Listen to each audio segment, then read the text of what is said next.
தர்மர் அவர் ஒரு நாள் வீட்டு திண்ணையில் உட்காந்துருந்தாராம்.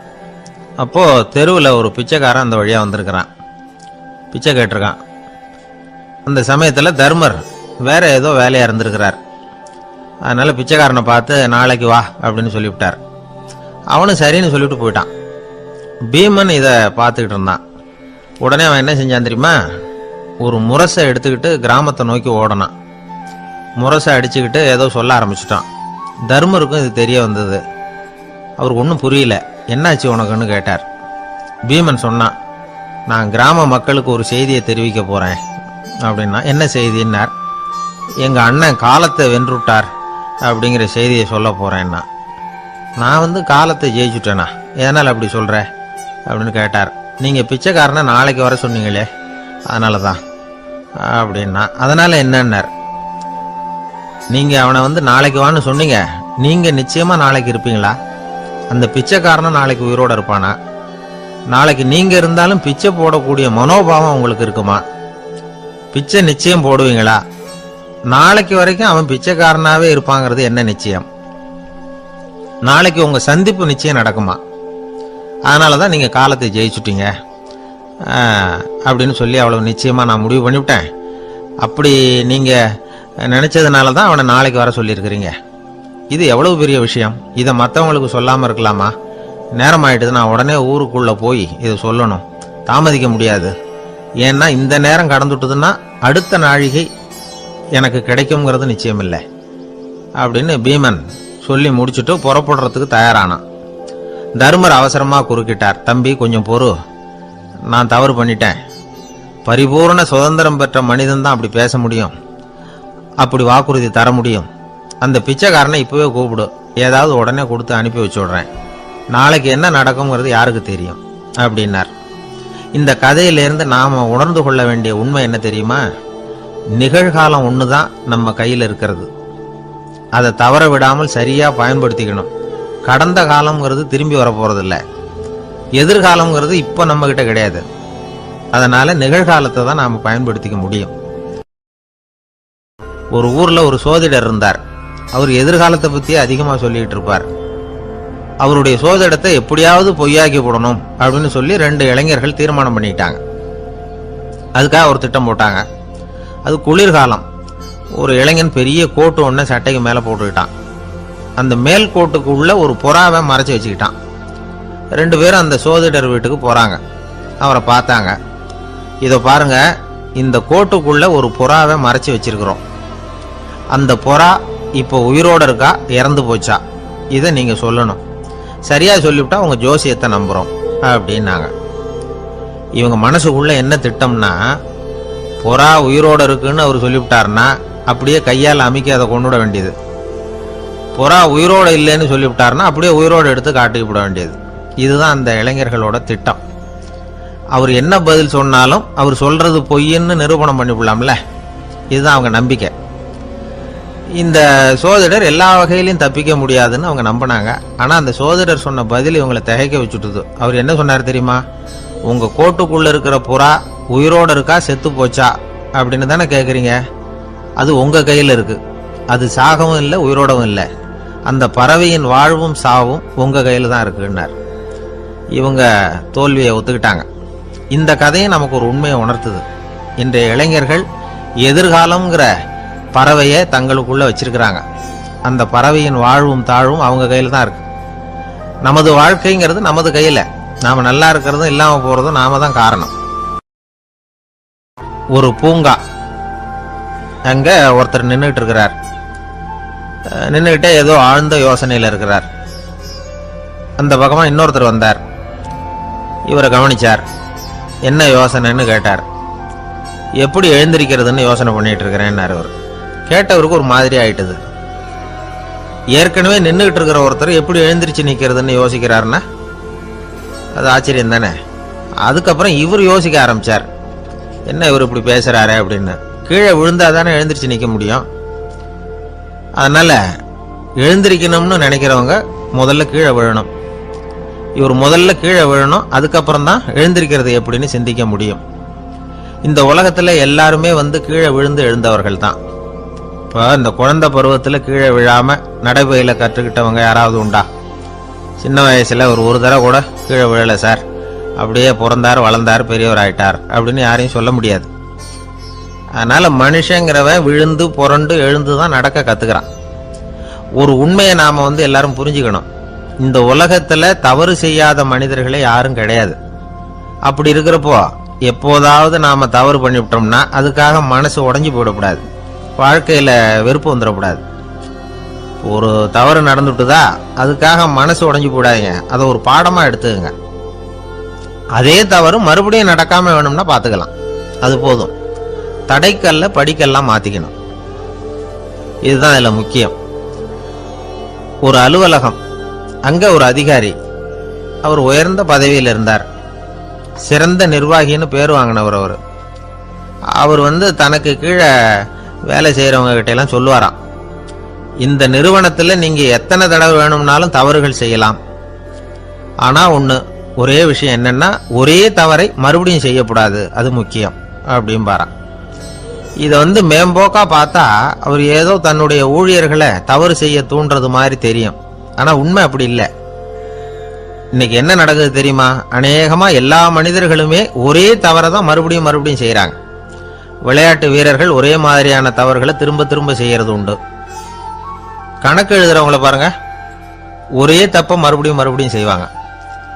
அலுவலகம் வருகிறவர்களை கவனிங்க, ஒரு நாள் தாமதமா வந்தா பரவாயில்ல, தினமும் தாமதமா வருவாங்க. இது மாதிரி செய்த தவறையே திரும்ப திரும்ப செய்யறதுக்கு என்ன காரணம் அப்படின்னா சோம்பல், ஞாபக மறதி, கவனக்குறைவு, தன்னுடைய திறமை பேர்ல அளவுக்கு மீறிய நம்பிக்கை, இப்படி இதுல ஏதாவது ஒரு காரணமா இருக்கலாம் அப்படிங்கிறாங்க இது பற்றி ஆய்வு செய்கிற வல்லுநர்கள். ஒரு தடவை செஞ்ச தவிர மறுபடியும் செய்யறது இல்லைன்னு முடிவு செஞ்சுக்கிட்டு அதை செயல்படுத்த கத்துக்கணும், அது போதும், வாழ்க்கை வெற்றிகரமா அமையும் அப்படிங்கிறாங்க அந்த அனுபவசாலிகள். அதனால வெற்றிகரமா வாழ்க்கையில நடைபோட விரும்பும் இளைஞர்கள் தவிர்க்க வேண்டியது என்னன்னா, முதல்ல சோம்பலை தவிருங்கள், சுறுசுறுப்பாக இயங்குங்கள் அப்படிங்கறது அவங்க அறிவுரை. ரெண்டாவது ஞாபக மறதி, எந்த செயல்லையும் ஈடுபாடு வேணும், அக்கறை வேணும். மூணாவது கவனக்குறைவு, எதையும் அலட்சியப்படுத்தக்கூடாது. நாலாவது என்னால முடியாதது எதுவுமே கிடையாது அப்படிங்கிற அளவுக்கு மீறிய நம்பிக்கை, அது ஆபத்துல கொண்டு போய் விட்டுரும். அதனால முதல் தவறு உங்களுக்கு ஒரு பாடமா அமையணும். ஒரு மனிதர், அவர் தன்னுடைய 2 காதுலையும் கட்டு போட்டுக்கிட்டு வந்தார். அவருடைய நண்பர் அதை கவனிச்சுட்டார். என்ன சார் ஆச்சு, 2 காதுலையும் கட்டு போட்டுருக்கீங்களே அப்படின்னு விசாரிச்சார். ஒண்ணுமில்ல சார், வீட்டில் ரொம்ப ஆர்வமா டிவியில கிரிக்கெட் மேட்ச் பார்த்துக்கிட்டு இருந்தேன். அப்போ என்னுடைய மனைவி துணிகளுக்கு அயன் பண்ணிக்கிட்டு இருந்தாங்க. அயன் பாக்ஸை அப்படியே வச்சுட்டு அடுப்பங்கரைக்கு போயிட்டாங்க. அந்த சமயம் பார்த்து டெலிஃபோன் பண்ணி அடிச்சுது. அவசரமா ஓடி போய் அதை எடுத்து காதில் வச்சேன். அப்பதான் தெரியும் அது அயன் பாக்ஸுங்கிற விஷயம். சூடா இருந்ததா, சுட்டு விட்டுது அப்படின்னாரு. ஒரு காது சரி சார், 2 காதும் ஏன் அப்படி ஆச்சு அப்படின்னு கேட்டார். அதே ஆளு மறுபடியும் போன் பண்ணா சார் அப்படின்னாரு. இவர் எவ்வளவு தூரம் யோசிச்சிருப்பார் பாருங்க. அதனால ஒரு தவறு மறுபடியும் நடக்கக்கூடாது, முதல் தவறு உங்களுக்கு ஒரு பாடமாக அமையட்டும் அப்படிங்கிறது தான் இதுல இருந்து நாம தெரிந்து கொள்ள வேண்டிய கருத்து. அதனால தவறுகள் அதெல்லாம் தடைக்கெல்லாம் நினைக்க வேண்டாம், படிக்கெல்லாம் நினைப்போம். அப்படி நினைச்சோம்னா வாழ்க்கையில வெற்றி நிச்சயம். கொஞ்சம் தூரத்துல நாம நிக்கிறோம், எட்டத்துல இருந்துகிட்டு அவரை கவனிக்கிறோம். அவர் போன்ல பேசுறத, அவர் பேசுகிற வார்த்தைகள் என்ன அப்படிங்கறது நம்ம காதுல விழல. ஆனாலும் அவர் பேசிக்கிட்டு இருக்கிறது நல்ல செய்தியா கெட்ட செய்தியா அப்படிங்கறத நம்மால யூகிக்க முடியும். மகிழ்ச்சியான செய்தியை பேசும்போது முகம் மலருது, புன்னகை பூக்குது. இதுல ஒண்ணு நீங்க கவனிக்கணும், தொலைபேசியில நாம பேசுறப்போ நம்மோட பேசுறவர் எதிரில் இல்லை. அவர் தொலைபேசி வழியா நம்ம குரலை மட்டும்தான் கேட்க போறார், நம்ம முகத்தை அவர் பார்க்க போறது இல்லை. அப்படி இருந்தும் அப்ப நம்ம முகம் ஏன் மலரணும் அப்படின்னா இதுதான் உடல் மொழி, பாடி லாங்குவேஜ் அப்படின்னு சொல்றாங்க. நம்ம அறியாமலேயே நம்ம உடம்பு செய்திகளை தெரிவிக்குது பாருங்க, அதுதான் உடல் மொழி. ஒரு மனிதர் தொலைபேசியில பேசிக்கிட்டு இருக்கிறத நீங்க தூரத்துல இருந்து கவனிச்சுக்கிட்டே அவர் நண்பரோட பேசுறாரா, மனைவியோட பேசுறாரா, குழந்தையோட பேசுறாரா, இல்ல மேல் அதிகாரி கிட்ட பேசுறாரா, அல்லது அவருக்கு கீழே பணிபுரிகிறவர்கள் கிட்ட பேசுறாரா அப்படிங்கறத கண்டுபிடிக்கலாம். அதுக்கு காரணம் அவருடைய உடல் மொழி. இந்த உடல் மொழி கூட நம்ம வாழ்க்கையின் முன்னேற்றத்துக்கு பயன்படும். இதை பத்தியெல்லாம் கூட சில நிபுணர்கள் ஆராய்ச்சி பண்ணி பார்த்திருக்கிறாங்க. அவங்க சில விவரங்களை சொல்றாங்க. குறிப்பா ஒருத்தர் தன்னுடைய நாற்காலியில கிட்டத்தட்ட படுத்துக்காத குறையா உட்காந்துருக்கிறாருன்னு வச்சுக்கோங்க. எதிர இருக்கிறவர் பேசுறது அவருக்கு பிடிக்கலன்னு அர்த்தமா. தலையை சொரிஞ்சிக்கிறது, வேற வேற திசைகளில் பார்க்கறது, கொட்டாவி விடுறது, கால்களை மாற்றி போட்டு உட்கார்றது, களைப்பா கை விரல்களை அப்படியே பின்னிக்கிறது, அடிக்கடி கடிகாரத்தை பார்க்கறது, இப்படிலாம் ஒருத்தர் பண்ணிக்கிட்டு இருக்கிறாருன்னா நாம் கூடிய சீக்கிரம் அந்த இடத்த விட்டு எழுந்திரிச்சு வந்துடுறது நல்லது. ஏன்னா இதெல்லாம் அவருடைய சலிப்பு, சோர்வு, ஆர்வமின்மை இதுக்கு அடையாளங்கள். நம்முடைய பேச்சு அவரை சலிப்படைய வச்சுட்டதுன்னு அர்த்தம். அவர் ரொம்பவும் சோர்ந்து போயிட்டாருன்னு பொருள். நம்முடைய பேச்சில் அவருக்கு ஆர்வம் இல்லைன்னு அர்த்தம். அதே நேரத்தில் நாற்காலியின் நுனியில் அமர்ந்து உடலை முன்னுக்கு நகர்த்தி எதிர இருக்கிறவரின் கண்களை பார்த்துக்கிட்டே பேசினாலும் சரி அல்லது பேச்சை கேட்டாலும் சரி, உங்கள் பேரில் மற்றவங்களுக்கு உள்ள பிடிப்பு அதிகரிக்கும். நாம் எப்படிப்பட்டவருங்கிறத நம்ம உடம்பும் நடை உடை பாவனையும் அடுத்தவங்களுக்கு காட்டி கொடுத்துரும். உங்கள் உடம்பு, உங்கள் பார்வை, நடை, உட்கார்ற விதம் இதை வச்சுக்கிட்டே நீங்கள் பொறுப்புள்ளவரா, முரடரா, அலட்சியமானவரா, மரியாதை தெரிஞ்சவரா, அடக்கமானவரா, நம்பிக்கைக்கு உரியவரா, நாணயம் இல்லாதவரா, பயந்தவரா, திறமசாலியா, அப்பாவியா அப்படிங்கிறதையெல்லாம் கண்டுபிடிச்சிடலாம். அதனால் இந்த உடல் மொழியை புரிஞ்சுக்கிட்டு நம்மளை கொஞ்சம் சரிப்படுத்திக்கிட்டோம்னா வாழ்க்கையில் சுலபமாக பல காரியங்களை சாதிக்க முடியும்.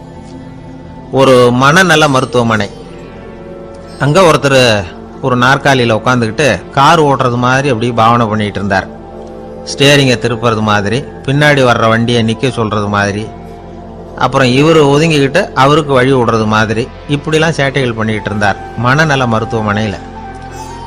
இதை பார்த்துக்கிட்டு இருந்த ஒருத்தர் பக்கத்தில் இருந்த இன்னொருத்தர்கிட்ட கேட்டார், இவர் ஏன் இப்படி பண்ணுறாரு, இவருக்கு ஏன் அப்படி வந்தது நிலைமை அப்படின்னு சொல்லி அவர் விசாரித்தார்.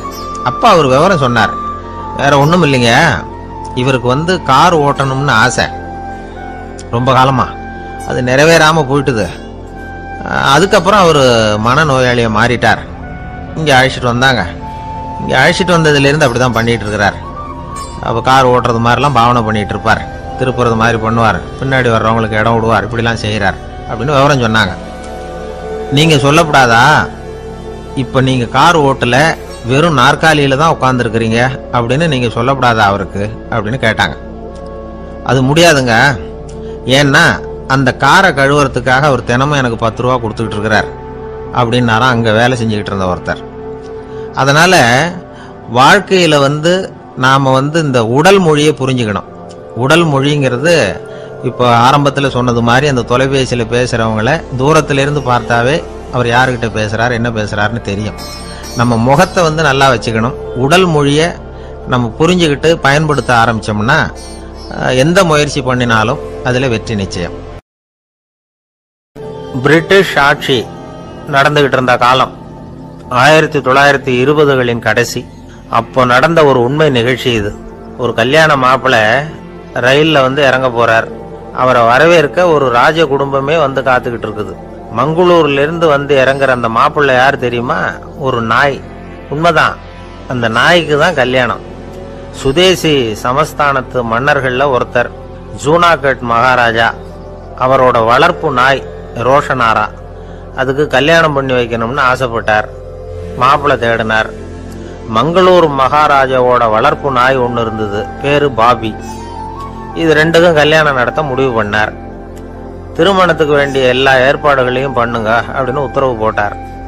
ஆயிரக்கணக்கான அழைப்புதழ்கள், பல சமஸ்தான மன்னர்கள், ஜமீன்தார்கள், பிரிட்டிஷ் அதிகாரிகள், பெரிய பணக்காரங்க, இப்படி நிறைய பேருக்கு அழைப்புதழ்கள் அனுப்பி வச்சாங்க.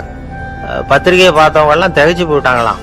இருந்தாலும் என்ன பண்ணுறது, ராஜாவே அழைக்கிறார், போகாமல் இருக்க முடியுமா? அந்த சமயத்தில் நாட்டின் கவர்னர் ஜெனரலாக இருந்தவர் இர்வின் பிரபு, அவருக்கும் ஒரு பத்திரிகை போயிருக்குது. வாங்கி பார்த்ததும் அவருக்கு பயங்கர எரிச்சல். உடனே குப்பை தொட்டியில் போட்டுவிட்டாராம். மாட்சிமை தங்கிய பிரிட்டன் சக்கரவர்த்தியின் பிரதிநிதியான தன்னை கேவலம் ஒரு நாயின் திருமணத்துக்காக அழைக்கிறதா அப்படின்னு அவருக்கு ஆத்திரம். இருந்தாலும் கல்யாணம் பிரமாதமாக நடந்துதான். கல்யாணத்தன்னைக்கு பொண்ணுக்கு ஸ்பெஷல் குளியல், தண்ணீருக்கு பதிலாக வாசனை திரவியங்கள், பன்னீர், குளிச்சதுக்கு அப்புறம் அலங்காரம், வைர மாலை, முத்து மாலை, ஏகப்பட்ட அலங்காரம். மாப்பிள்ளையை அழைக்கிறதுக்கு ரயில்வே ஸ்டேஷனில் ராஜ குடும்பமே காத்துக்கிட்டு இருக்குது. அவங்களோட வளர்ப்பு நாய்கள் 250. அத்தனை நாய்களுக்கும் பட்டு துணி போத்தி இருக்குது. முத்து வடங்கள் அணிவிச்சிருக்கிறாங்க. எல்லாம் ராஜ நாய்கள். அதுகளையும் வீதியில் நடக்க விடலையாம். அதுகளை சுமந்துக்கிட்டு போக அலங்கரிக்கப்பட்ட யானைகள் காத்துக்கிட்டு இருக்குதான். மாப்பிள்ளைக்கு வரவேற்பு எப்படி தெரியுமா? அது நடந்து வர்ற பாதை பூரா ரத்தன கம்பளம் விரிச்சிருக்குது. 2 பக்கமும் ராஜாங்க அதிகாரிகள் கைகட்டி நிற்கிறாங்க. அரசு படை வீரர்கள் அணிவகுப்பு மரியாதை செலுத்துறாங்க. அந்த நாய் ராஜ மரியாதையோடு நடந்து வருது. நகையெல்லாம் போட்டுக்கிட்டு வருது. திருமண மண்டபத்துக்கு வந்து சேருது. அங்கே கல்யாணம் அமோகமாக நடக்குது. இந்த திருமணத்தை முன்னிட்டு அந்த ஜூனாகட் சமஸ்தானத்துக்கு 3 நாள் விடுமுறை வேற. கல்யாணத்துக்கு வந்திருந்தவங்களுக்கெல்லாம் ஏக தடபுடலாக விருந்து, நாட்டியம் எல்லாம் பிரமாதமாக நடந்துதான். இந்த கல்யாணத்தில் கலந்துக்க வந்திருந்த மற்ற சமஸ்தானத்து மன்னர்கள், திவான்கள், அரச குடும்பத்தினர், இப்படி அவங்க 700 பேராம். அவங்க வந்து போகிறதுக்காக விசேஷ ரயில்கள்லாம் வேற விட்டுருக்காங்க. கல்யாணம் முடிஞ்சதும் அந்த நாய் தம்பதிகளோட பெரிய பெரிய மன்னர்கள்லாம் ஒன்றா உட்காந்து சாப்பிட்டாங்களாம். ஏர் கண்டிஷன் அறையில் அந்த தம்பதிகள் கொஞ்ச காலம் வாழ்ந்துருக்கிறாங்க. கொஞ்ச நாளில் மாப்பிள்ளைக்கு மரியாதை குறைய ஆரம்பிச்சுட்டுது. வெளியில் துரத்தி விட்டாங்களாம். அந்த பெண் நாய் மட்டும் ராஜ போகங்களை அனுபவித்து வந்துதான். இந்த கல்யாணத்தை பார்த்துட்டு தொடர்ந்து மற்ற சமஸ்தானத்து மன்னர்களும் நாய் திருமணங்கள் நடத்த ஆரம்பிச்சுட்டாங்களாம். இது உண்மையில் நடந்திருக்குது. இப்படி அது இருக்கட்டும். இப்போ நம்ம கதைக்கு வருவோம். ஒரு ராஜாவுக்கு ரொம்ப நாள் கழிச்சு ஒரு குழந்தை பிறந்துதான். அரண்மனை ஜோசியரை கூப்பிட்டுருக்கார் ராஜா. ஜோசியரே, என் மகன் வருங்காலத்தில் சிறந்த வாழ் வீரனா வரணும்னு ஆசைப்படுறேன். வருவானாங்கிறத கொஞ்சம் பார்த்து சொல்லுங்களேன் அப்படின்னாராம். ஜோசியர் சொன்னார், மன்னா, உங்கள் புள்ள வாழ் வீரனா வர்றது கஷ்டம். ஆனால் அவரும் உங்களை மாதிரியே நாய்க்குட்டிகள் பேரில் பிரியமாக இருப்பார். அதுகளுக்கு கல்யாணமும் பண்ணி வைப்பார் அப்படின்னாராம். அது எப்படி கண்டுபிடிச்சிங்க அப்படின்னு கேட்டிருக்கார் ராஜா. அரசே, உங்கள் பிள்ளைக்கு வாழ் மேலே உள்ள பிரியத்தை காட்டிலும் நாய் மேலே உள்ள பிரியம் அதிகம்ங்கிறதுக்கான அறிகுறி இப்போவே தெரியுது. நல்லா கவனிச்சு பாருங்க. அவரு வாழ்னு கத்துறாரு அப்படின்னாரு. கவனிச்சு பார்த்துட்டு அப்படி எனக்கு காதில் விழலையே அப்படின்னாராம் மன்னர். அதனால தான் சொன்னேன், அவர் கத்துறது வாழ்னு கத்தல, வள்ளுன்னு கத்திக்கிட்டு இருக்கார். அதனால தான் அப்படி சொன்னேன் அப்படின்னாராம் அரண்மனை ஜோசியர். தெரியுமா? குருகுல வாசம் செஞ்சு படிக்கணும். ஆசிரியருங்கிறவர் ஆசிரமத்தில் இருப்பார். அங்க போய் அவருக்கு தொண்டுகள் செய்யணும். துணிகள்லாம் துவைச்சி போடணும். தூங்கும்போது காலை பிடிச்சி விடணும். புழுக்கமாக இருந்தால் விசிறி மட்டை எடுத்து விசிறணும். அப்படியே அப்பப்போ அவர் சொல்லிக் கொடுக்குற பாடத்தையும் கற்றுக்கணும்.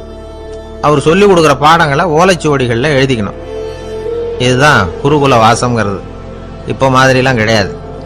ஆக குருகுல வாசம்ங்கிறது மனசையும் பண்படுத்தும், அறிவையும் பண்படுத்தும். அப்படி ஒரு பயிற்சி அது. அந்த காலத்தில் பஞ்சபாண்டவர்கள் ஒரு குருகுலத்தில் படிக்க போனாங்களாம். ஏற்கனவே அங்கே ஒரு 15 பேர் இருந்திருக்கிறாங்க. இவங்களையும் சேர்த்து மொத்தம் 20 பேர். எல்லாரும் ரொம்ப ஆர்வத்தோடு அங்கே தங்கி படிச்சுக்கிட்டு இருக்கிறாங்க. 2 வருஷம் ஓடி போச்சு. எல்லாரும் ஊருக்கு திரும்ப வேண்டிய நேரம். ஆசிரியர் ஒவ்வொருத்தராக கூப்பிட்டார். இது வரைக்கும் என்ன கற்றுக்கிட்ட அப்படின்னு கேட்டார். அவங்க தாங்கள் எழுதி வச்சிருந்ததை சொன்னாங்க, கற்றுக்கிட்டதை சொன்னாங்க. அங்கே படிக்க வந்தவங்க எல்லாருமே புத்திசாலிகள். அது மட்டும் இல்லை, பல பேர் அரச குடும்பத்தை சேர்ந்தவங்க, இளவரசர்களாக வேற இருக்கிறவங்க. அதனால் அவங்கக்கிட்ட அபாரமான கல்வி அறிவை எதிர்பார்த்தார். ஒருத்தன் தான் எழுதி வச்சிருந்த சரித்திர பாடம் பூராவையும் படித்து காட்டினான். இன்னொருத்தன் தான் எழுதி வச்சிருந்த பூகோள பாடம் பூராவையும் படித்து காட்டினான். இப்படி ஒவ்வொருத்தராக அவங்க படித்தது என்னங்கிறத படித்து காட்டிவிட்டு போனாங்க. கடைசியாக தர்மர் வந்தார். பேசாமல் நிற்கிறார். தன் கையில் இருந்த ஓலைச்சுவடி கேட்டால் அவர் பிரிக்கவே இல்லை. ஆசிரியர் இவர்கிட்ட தான் அதிகமாக எதிர்பார்த்தார். ஆனால் இவரும் பேசாமல் நின்றுட்டு இருக்கிறார். நீ என்ன கற்றுக்கிட்ட சொல்லு, ஓலைச்சுவடியை பிரித்து படினார் அந்த முனிவர். தர்மர் அசையவே இல்லை. மெதுவாக சொன்னார், ஐயா, நான் கற்றுக்கிட்டது ஒன்றே ஒன்று தான். அதுதான் வாழ்க்கையில் எனக்கு ரொம்ப முக்கியமான பாடமாக அமையும் அப்படின்னார். என்னது, என்கிட்ட 2 வருஷ காலமாக படிச்சு விட்டு கடைசியில் கற்றுக்கிட்டது ஒன்றே ஒன்று தானா அப்படின்னார் முனிவர். அவருக்கு ஒன்றும் புரியல. மற்ற மாணவர்களை விட இவர் பண்புகளில் உயர்ந்தவர், அறிவில் சிறந்தவர், வயசில் முதிர்ந்தவர். இவரே இப்படி சொன்னால் மற்றவங்க நிலைமை என்னத்துக்கு ஆறுது? அவங்க ரொம்பவும் கெட்டு போயிடுவாங்களே அப்படின்னு அவர் யோசனை பண்ணார். தர்மா, நல்லா யோசனை பண்ணி பதில் சொல்லு. 2 வருஷமாக நீ கற்றுக்கிட்டது என்ன அப்படின்னு தானே நான் கேட்குறேன், அதை கொஞ்சம் யோசனை பண்ணி சொல்லுன்னார் முனிவர் கொஞ்சம் கோபமாக. தருமர் முகத்தில் எந்த மாறுதலுமே இல்லை. இல்லையா, 2 வருஷமாக நான் கற்றுக்கிட்ட முக்கியமான பாடம் ஒன்றே ஒன்று தான்னார். இப்போ அந்த முனிவருக்கு கோபம் அதிகமாக வந்துடுது.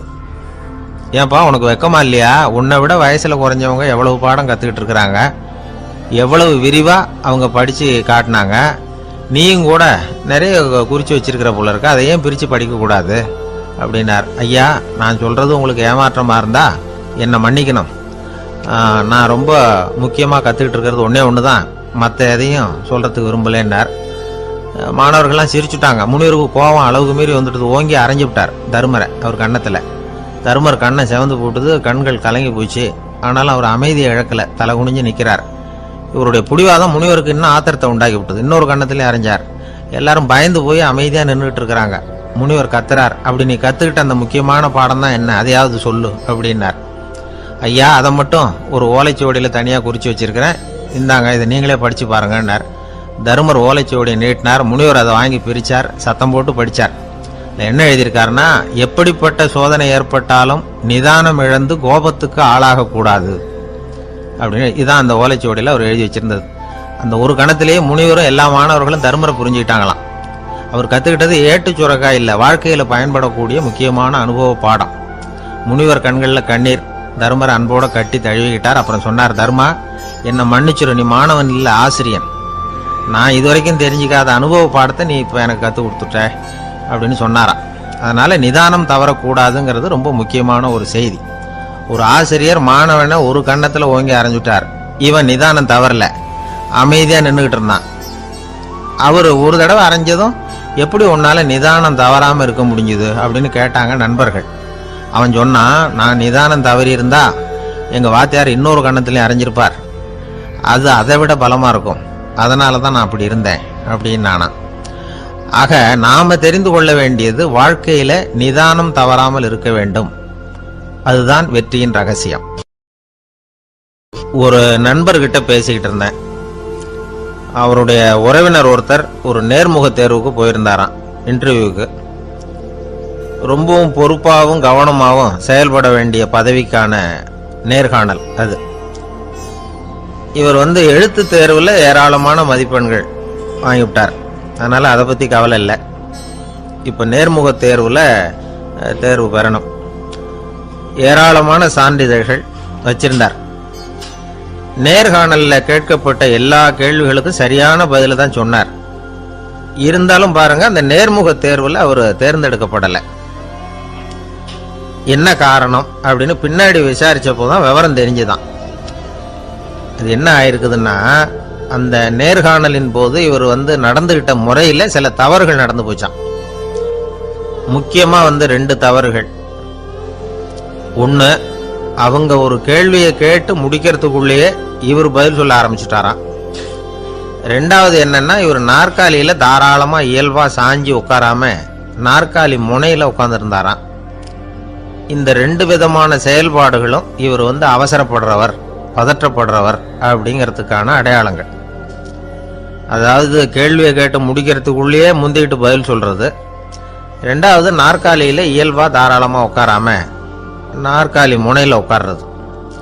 பார்க்க போற வேலைக்கு அவசரம், பதற்றம் இது 2 இருக்கப்படாதான். அதனால மார்க் இருந்தும் சர்டிபிகேட் இருந்தும் அந்த வேலை வாய்ப்பு அவருக்கு கிடைக்கல. வேலை கொடுக்கறவங்க நம்ம கிட்ட இருந்து என்னதான் எதிர்பார்க்கறாங்க, இதை தெரிஞ்சு வச்சுக்கிறது நல்லது. முதல்ல மற்றவர்களுடன் தொடர்பு கொள்ளும் திறமை, அதாவது எபிலிட்டி டு கம்யூனிகேட். நீங்க நினைக்கிறத அழகா தொகுத்து வகைப்படுத்தி சொல்ல தெரியுதான்னு பார்ப்பாங்க. உங்க திட்டங்களை அடுத்தவங்க ஏற்றுக்கொள்ளக்கூடிய விதத்துல வெளிப்படுத்துறதுக்கு உங்களால முடியுதான்னு பார்ப்பாங்க. இதுக்கு என்ன செய்யறது? குழப்பம் இல்லாம சிந்திக்கணும், குழப்பம் இல்லாம பேசணும். 2வது விஷயம் என்னன்னா புத்திசாலித்தனம், அதாவது இன்டெலிஜென்ஸ். ஏத்துக்க போற வேலையை நல்ல விதமா செய்ய முடியுமா உங்களால, அதை எந்தெந்த வழியில செய்யலாம் அப்படிங்கிறத உங்களால தீர்மானிக்க முடியுமா, அந்த வேலைக்கான புது புது யோசனைகளை உங்களால சொல்ல முடியுமா அப்படின்னு பார்ப்பாங்க. இது இன்டெலிஜென்ஸ். 3வது தன்னம்பிக்கை, அதாவது செல்ஃப் கான்ஃபிடன்ஸ். உங்களுக்கு அது உண்டா அப்படிங்கிறத கவனிப்பாங்க. எந்த சூழ்நிலையையும் சமாளிக்கணும், எப்படிப்பட்ட மனிதர்களையும் சமாளிக்கிற தைரியம் வேணும், அடுத்தவங்களை நமக்கு சாதகமாக திருப்பக்கூடிய தன்னம்பிக்கை வேணும். 4வது பொறுப்புகளை முன்வந்து ஏற்றுக்கொள்ளுதல், வில்லிங்னஸ் டு அக்செப்ட் ரெஸ்பான்சிபிலிட்டி. பொறுப்புகள்ல இருந்து நழுவி போக ஆசைப்படாம செஞ்சு முடிக்கணும். 5வது முன் வருதல், இனிஷியேட்டிவ். வேலையோட முக்கியத்துவம் உணர்ந்து அதை ஏத்துக்கிட்டு தகுந்த நடவடிக்கைகளை தயங்காம எடுக்கிறதுக்கு முன் வரணும். 6வது என்னன்னு கேட்டீங்கன்னா தலைமைத்துவம், லீடர்ஷிப்.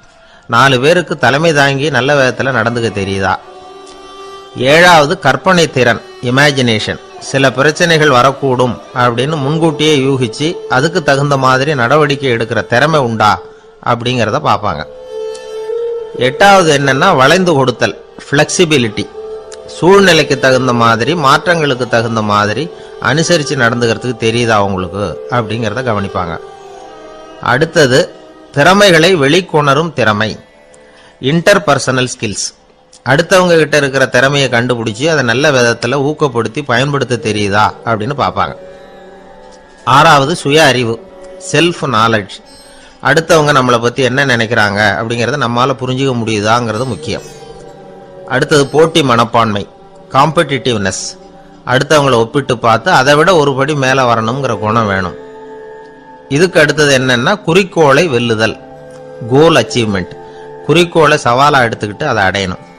அப்புறம் வேறுபட்ட திறமைகள், ஒகேஷனல் ஸ்கில்ஸ். பதவிக்கு வேண்டிய திறமைகள் தவிர மற்ற திறமைகள் ஏதும் உண்டாங்கிறது முக்கியம். நமக்கு வேலை கொடுக்கணும்னு நினைக்கிறவங்க நம்ம கிட்ட இருந்து இவ்வளவும் எதிர்பார்ப்பாங்க. அதுக்கு தகுந்த மாதிரி நம்மளை நாமே தயார்படுத்திக்கணும். எனக்கு வேண்டப்பட்ட ஒருத்தர் ஒரு இன்டர்வியூக்கு போயிட்டு வந்தார், நேர்காணலுக்கு. எப்படி இருந்தது இன்டர்வியூன்னு விசாரித்தேன். நான் போனேன். அவர் கேட்ட எல்லா கேள்விக்கும் அவர் எதிர்பார்த்தது மாதிரியே எல்லா பதிலையும் சொன்னேன். கடைசியாக நான் எதிர்பார்க்காத ஒரு தகவலை அவர் சொன்னார் அப்படின்னார். என்னன்னு கேட்டேன். அவரும் என்ன மாதிரியே இன்டர்வியூக்கு வந்தவர் தானா, சும்மா என்ன கேள்வி கேட்டுக்கிட்டு உட்காந்துருந்தாராம் அப்படின்னார். அதனால ஒரு நேர்காணலுக்கு போறதுக்கு முன்னாடி என்ன எதிர்பார்க்கறாங்க அப்படிங்கறத தெரிஞ்சுக்கிட்டு போனா வெற்றி நிச்சயம். வாழ்க்கையில ரொம்பவும் அடிபட்டு அல்லல் போட்டுக்கிட்டு இருக்கிற ஒருத்தர் வந்தார். மனசு ரொம்பவும் நொந்து போய் பேசினார். இந்த உலகத்துல மனுஷனா பிறந்ததை விட மாடா பிறந்திருக்கலாம் சார் அப்படின்னார். திடீர்னு என்கிட்ட இப்படி சொன்னா அதுக்கு நான் என்னங்க பண்ண முடியும் அப்படின்னேன்.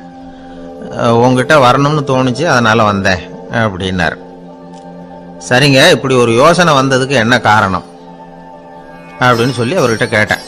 அதுக்கு அவர் சொன்னார், என் பையனுக்கு வேலை தேடுறேன் கிடைக்கல, பொண்ணுக்கு மாப்பிள்ளை தேடுறேன் கிடைக்கல, வீடு கட்டுறதுக்கு கடன் கேட்குறேன் கிடைக்கல. மாடா பிறந்திருந்தா இது மாதிரி கவலையெல்லாம் கிடையாதுல்ல, பேசாம வைக்கோலை தின்னுக்கிட்டு அசை போட்டுக்கிட்டே கடந்து விடலாமே அப்படின்னாரு அலட்சியமா. அதுக்கப்புறம் தான் அவர் சொன்ன கருத்தை நானும் கொஞ்சம் அசை போட ஆரம்பிச்சேன் மனசுக்குள்ள. இப்போ இயற்கையை பொறுத்த வரைக்கும் அது நாம எல்லாரும் மகிழ்ச்சியா வாழணும் அப்படின்னு தான் விரும்புது. விலங்குகள், பறவைகள், தாவரங்கள், அப்புறம் மற்ற உயிரினங்கள் எல்லாமும் நல்லபடியா இருக்கணும் அப்படிங்கிறது தான் இயற்கையோட விருப்பம். அதுல ஒன்றும் சந்தேகம் இல்லை. இயற்கையோட அமைப்பை கொஞ்சம் கவனிச்சு பார்த்தா அதை நாம நல்லா புரிஞ்சுக்கலாம். இருந்தாலும் இந்த ஆள் சொன்னதை கேட்ட பிறகுதான் ஒரு முக்கியமான வேறுபாடு புரிஞ்சுது. அதாவது இந்த உலகத்துல உள்ள முக்கியமான பிரச்சனைகள் 6. அந்த 6 பிரச்சனைகளும் ஆடு மாடுகளுக்கு கிடையாது, மரம் செடி கொடிகளுக்கு கிடையாது. ஆனா மனுஷன் அந்த 6 பிரச்சனைகளையும் சந்திக்க வேண்டியிருக்கு. சரி, அந்த 6 பிரச்சனைகள் என்னென்ன தெரியுமா? முதல்ல இந்த ஆடு மாடுலாம் நமக்குன்னு சொந்தமா ஒரு வீடு இல்லையே அப்படின்னு கவலைப்பட்டுக்கிட்டு இருக்கிறது இல்லை. ஆனா மனிதனுக்கு வீடு தேவைப்படுது. இது ஒரு வித்தியாசம். இப்ப 2வது பிரச்சனை என்னன்னா ஆடை பிரச்சனை. ஒரு கோழியோ சேவலோ நாம போட்டுக்கிறதுக்கு ஒரு சட்டை இல்லையே அப்படின்னு கவலைப்படுறது இல்லை. ஆனா மனுஷனுக்கு அந்த கவலை உண்டு. சரி, இப்போ 3வது என்னன்னு பார்த்தா கல்வி பிரச்சனை. ஒரு பசுமாடு கவலையோட நின்றுகிட்டு இருக்கு அப்படின்னு வச்சுக்குவோம். நீங்க அதுகிட்ட போய் ஏன் பசுமாடை கவலையோட நின்றுகிட்டு இருக்கிற அப்படின்னு கேட்குறீங்க. என் கண்ணுக்குட்டிக்கு எல்கேஜியில் இடம் கிடைக்கல, டொனேஷன் கொடுக்கறதுக்கு கையில் பணமும் கிடையாது, சிபாரிசுக்கு யாரை பிடிக்கிறதுன்னு தெரியல, இப்படியா சொல்லிகிட்டு இருக்கோம். அதுக்கு அந்த கவலையெல்லாம் கிடையாது. ஆனால் மனிதனுக்கு அந்த கவலை உண்டு. 4வது என்னன்னு பார்த்தீங்கன்னா வேலைவாய்ப்பு பிரச்சனை.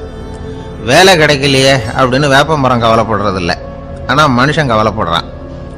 5வது என்னன்னு பார்த்தா கல்யாண பிரச்சனை. எருமை மாடு பசு மாடு எல்லாம் பொண்ணுக்கு மாப்பிள்ளை தேடிக்கிட்டாலே இது பேப்பரில் மணமகன் தேவை அப்படின்னு விளம்பரமாக கொடுக்குது, அதெல்லாம் கிடையாது. 6வது என்னன்னு பார்த்தீங்கன்னா பணம் சம்பந்தமான பிரச்சனை. ஆடு மாடுலாம் பணத்தை சேமிக்கணும்னோ ஏதாவது நிதி நிறுவனத்தில் முதலீடு பண்ணணும்னோ நினச்சிக்கிட்டு இருக்கிறதில்ல. பணத்தை எப்படி காப்பாத்துறது அப்படிங்கிற கவலையும் அதுகளுக்கு கிடையாது. குதிரை குளம்போட பிறக்குது, அதனால அது காடு மேடெல்லாம் கவலை இல்லாமல் தெரியலாம். ஆடு உடம்புல ரோமத்தோட பிறக்குது, அதனால அது குளிரை பற்றி கவலைப்பட வேண்டிய அவசியம் இல்லை. ஆனால் மனுஷனை பார்த்தீங்கன்னா அவன் தான் ஒன்றுமில்லாமல் பிறக்கிறான். ஏன் இந்த பாகுபாடு அப்படின்னு கேட்டால் இதை பற்றி கொஞ்சம் சிந்திச்சு பார்க்கணும். அதாவது இந்த சந்தேகத்தை ஒரு பெரியவர்கிட்டையும் கேட்டேன், அவர் சொன்னார் இதுக்கு பதில். அவர் இதே கேள்வியை இயற்கை கிட்ட கேட்டாராம். இயற்கை பதில் சொல்லிச்சான், வேற யாருக்கும் கொடுக்காத ஒரு வலுவான கருவியை, ஒரு பவர்ஃபுல் வெப்பன் மனுஷனுக்கு கொடுத்துருக்கிறேன்னு, அந்த கருவியை உபயோகப்படுத்தி அந்த 6 பிரச்சனையை மட்டும் இல்லை 6 கோடி பிரச்சனைகள் இருந்தாலும் அதையெல்லாம் சமாளிக்கலாம். அது கருவி என்ன தெரியுமா? அதுதான் 6வது அறிவு. அதை உபயோகப்படுத்தினா காலுக்கு செருப்பு தயார் பண்ணிக்கலாம், குளிருக்கு போர்வை தயார் பண்ணிக்கலாம், என்ன வேணும்னாலும் செய்யலாம் அப்படின்னு இயற்கை பதில் சொல்லிச்சான். அதனால நாம செய்ய வேண்டியது என்னன்னா இயற்கையை முதல்ல சரியா புரிஞ்சுக்கணும். இயற்கையின் படைப்பையே நாம சரியா புரிஞ்சுக்கிறது இல்லையே, அதுதான் வேதனை. இந்த கதையை கேளுங்க. இப்போ நகரத்திலிருந்து ஒரு ஆள் கிராமத்துக்கு வந்தான். அங்கே ஒரு சிறுவன் மாடு மேய்ச்சிக்கிட்டு இருந்தான். நகரத்து ஆள் சொன்ன, எவ்வளவு அழகான பசு, அது சரி இதுக்கெல்லாம் ஏன் கொம்பு இல்லைன்னா. இதுக்கு அந்த பையன் பதில் சொன்னான், பசுமாட்டுக்கு கொம்பு இல்லாததுக்கு பல காரணங்கள் உண்டு. கண்ணுக்குட்டியாக இருந்தால் கொம்பு இருக்காது, பசு வளர்ந்து பெருசானதுக்கு அப்புறம் தான் கொம்பு முளைக்கும், இது ஒரு காரணம். சில சமயம் வளர்கிற கொம்பை எடுத்து விடுறது உண்டு, அது ஒரு காரணம். ஆனால் இதுக்கு ஏன் கொம்பு இல்லைன்னு கேட்குறீங்க, அதுக்கு என்ன காரணம்னா இது பசு இல்லை குதிரை அப்படின்னானா. அங்கே ஒரு புதர் தெரியுது இல்லையா, இந்த புதருக்குள்ள ஒரு சிங்கம் இருக்கு. அந்த பக்கமாக நான் போகிறப்போ வர்றப்போலாம் அது என்கிட்ட ஒம்பு வளர்க்குது, தகராறு செய்யுது, என் மேலே பாயுது, என்னை தாக்குது, ஏன்னு தெரியல அப்படின்னுது. இதை கேட்டதும் அந்த குரங்கு சொல்லிச்சு, இனிமேல் கவலைப்படாத, இந்த தடவை நான் உன்னை காப்பாற்றுறேன்னுது. அதுக்கப்புறம் ஒரு நாள் அந்த குரங்கும் கழுதியும் அந்த புதர் பக்கமாக போய்கிட்டு இருந்தாங்க. எதிர்பார்த்தது மாதிரியே நடந்தது. இந்த சிங்கம் எதிரில் வந்தது, கழுதியை பார்த்தது, உடனே அது மேலே பாய ஆரம்பிச்சுட்டுது. அவ்வளவுதான். உடனே இந்த குரங்கு என்ன பண்ணிச்சு தெரியுமா, கிடுகிடுன்னு ஒரு மரத்து மேலே ஏறி உட்காந்துக்கிட்டது. அங்கே உட்காந்துக்கிட்டு கீழே அந்த கழுதியும் சிங்கமும் போடுற சண்டையை வேடிக்கை பார்க்க ஆரம்பிச்சுட்டுது.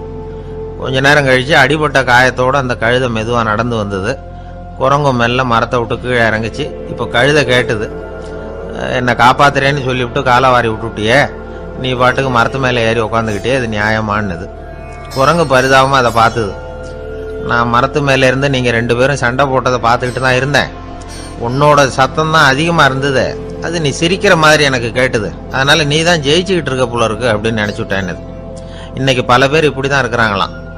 யார் ஜெயிக்கிறாங்க யார் தோக்குறாங்கங்கிறத முகத்தை பார்த்து கூட கண்டுபிடிக்க முடியறதில்ல, பேசுகிற பேச்சை வச்சு கூட கண்டுபிடிக்க முடியறதில்ல. தோற்கிறவங்க கூட சிரிக்கிற மாதிரி முகத்தை வச்சுக்கிறான். இன்றைய மனிதர்கள்கிட்ட ஏகப்பட்ட முரண்பாடுகள். பொய் முகங்களோட உலவுகிறவர்கள் தான் அதிகம்.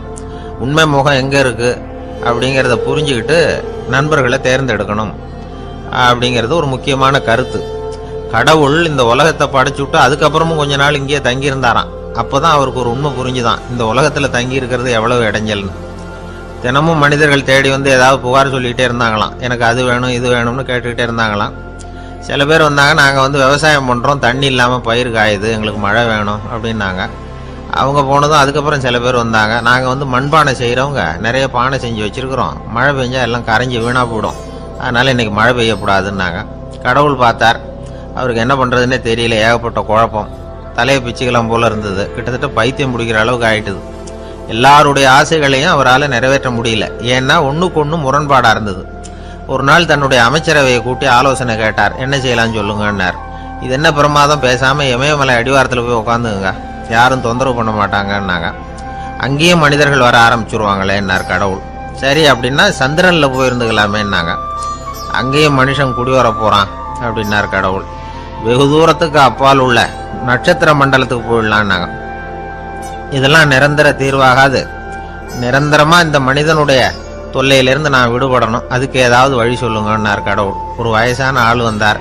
கடவுளுக்கு காதோட காதாக ஒரு வழியை சொன்னார். கடவுளுக்கு முகம் மலர்ந்தது. அதுதான் சரி, அப்படியே செஞ்சுடலான்னார். அந்த ஆள் சொன்ன ரகசியம் என்ன தெரியுமா? மனிதனால் அடைய முடியாத ஒரு இடம் இருக்கு, அது வேற எங்கேயும் இல்லை, அவனுக்கு உள்ளே இருக்குது. அங்கே போய் மறைஞ்சுங்க, அதுக்கப்புறம் மனிதர்களால் உங்களுக்கு தொந்தரவு இருக்காதுன்னார்.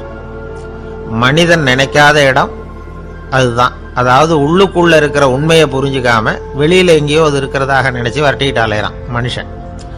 உள்ளே இருக்கிற உண்மை புரிஞ்சா நாம தன்னம்பிக்கையோட தலை நிமிர்ந்து வாழலாம். வேடிக்கையா ஒரு கதை சொல்லுவாங்க. இதை பாருங்க, நம்ம பையன் எங்க பணம் வச்சாலும் எடுத்து விடுறான், என்ன பண்றதுன்னாங்க அம்மா. அப்பா கொஞ்ச நேரம் யோசனை பண்ணார். அதுக்கப்புறம் சொன்னார், அவன் கண்ணில் படாத இடமா நம்ம வீட்டில் இருக்கிறது ஒரே இடம் தான், அங்கே பணத்தை வை திருட்டு போவாதுன்னார். அது எந்த இடம்னு கேட்டாங்க. அதுதான் அவன் பாட புஸ்தகம், அதில் வச்சிரு, அவன் தொடவே மாட்டான். பாட புத்தகத்தை தொடாமல் பரீட்சையில் வெற்றி பெற முடியாது அப்படிங்கிறத புரிஞ்சுக்கணும். உள்ளே இருக்கிற உண்மையை தொடாமல் வாழ்க்கையில் வெற்றி பெற முடியாது. அதனால உண்மையை புரிஞ்சுக்கிட்டா வாழ்க்கையில் வெற்றி நிச்சயம். கத்தியை தீட்டாதே புத்தியை தீட்டு அப்படின்னு ஒரு பெரியவர் புத்தி சொன்னார். அதை கேட்ட ஒரு இளைஞன், அது எப்படி பெரியவரை புத்தியை தீட்டுறது? கத்தியை தீட்டுன்னு சொன்னால் ஒரு கருங்கல்லில் கத்தியை தேய்க்கலாம், புத்தியை தீட்டுன்னு சொன்னால் எப்படி தலையை கொண்டுட்டு போய் தரையில் தேய்ச்சிக்கிட்டு இருக்க முடியுமா அப்படின்னா. அந்த பெரியவர் உடனே புரிஞ்சுக்கிட்டார், இந்த இளைஞனுக்கு புத்தி கூர்மை கம்மி அப்படிங்கிறத புரிஞ்சுக்கிட்டார். அது சரி, அறிவுக்கும் புத்திசாலித்தனத்துக்கும் என்ன வித்தியாசம்? இது ஒரு முக்கியமான கேள்வி. அறிவுன்னா என்ன, புத்திசாலித்தனம்னா என்ன? இதே கேள்வியை சாக்ரட்டிஸ் கிட்ட அவருடைய சீடன் ஒருத்தன் கேட்டானான். ஐயா, அறிவுக்கும் புத்திசாலித்தனத்துக்கும் என்னங்க வித்தியாசம் அப்படின்னு கேட்டிருக்கான்.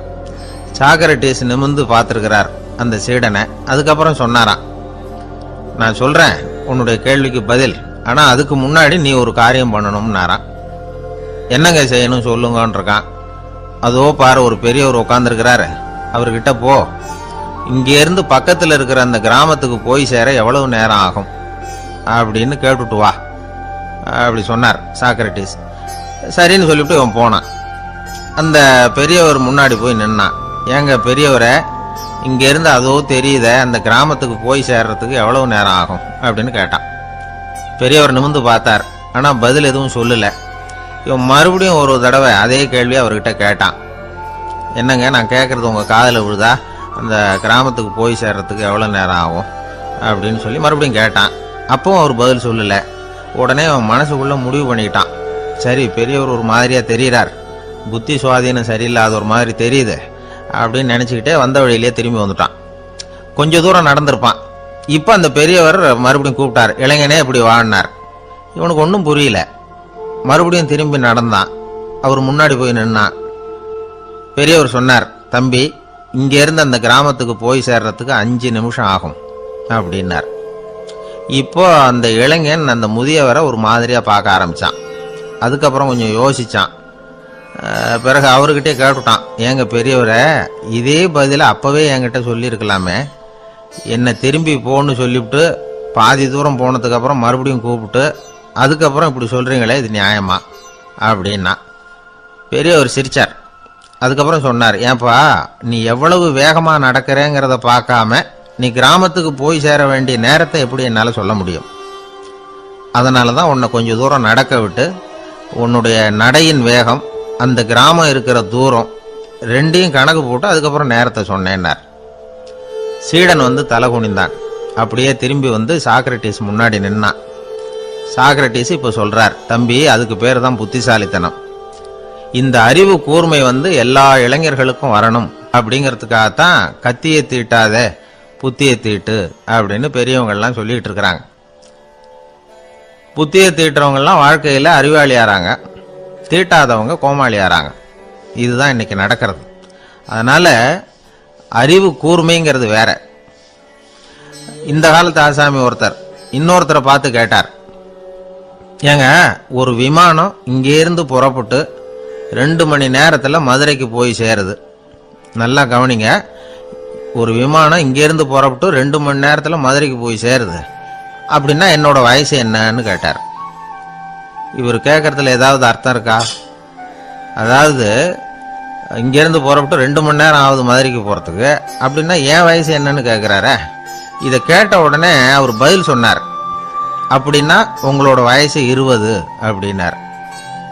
எப்படிங்க அவ்வளவு கரெக்டாக சொன்னீங்க அப்படின்னு கேட்டார். வேற ஒன்றும் இல்லை, எங்கள் பக்கத்து வீட்டில் ஒரு முழு பைத்தியம் இருக்கு, அதோட வயசு 40. அப்படின்னா உன் வயசு 20 தான் இருக்கணும் அப்படின்னார். அரை பைத்தியம்னு முடிவு பண்ணிக்கிட்டார். அதனால வாழ்க்கையில் அறிவு கூர்மைங்கிறது ரொம்ப அவசியம். அந்த புத்திசாலித்தனம் இருக்கிறவங்க வாழ்க்கையில் வெற்றி பெறுவது நிச்சயம். சாலை ஓரமா அழுதுகிட்டு உட்காந்துருந்தான். பிச்சை எடுத்து சாப்பிட்ற ஒருத்தன் அந்த பக்கமா வந்தான். இவனை பார்த்தான். ஏன் அழுதுகிட்டு உட்காந்துருக்கிற, என்னாச்சு உனக்கு அப்படின்னு கேட்டான்.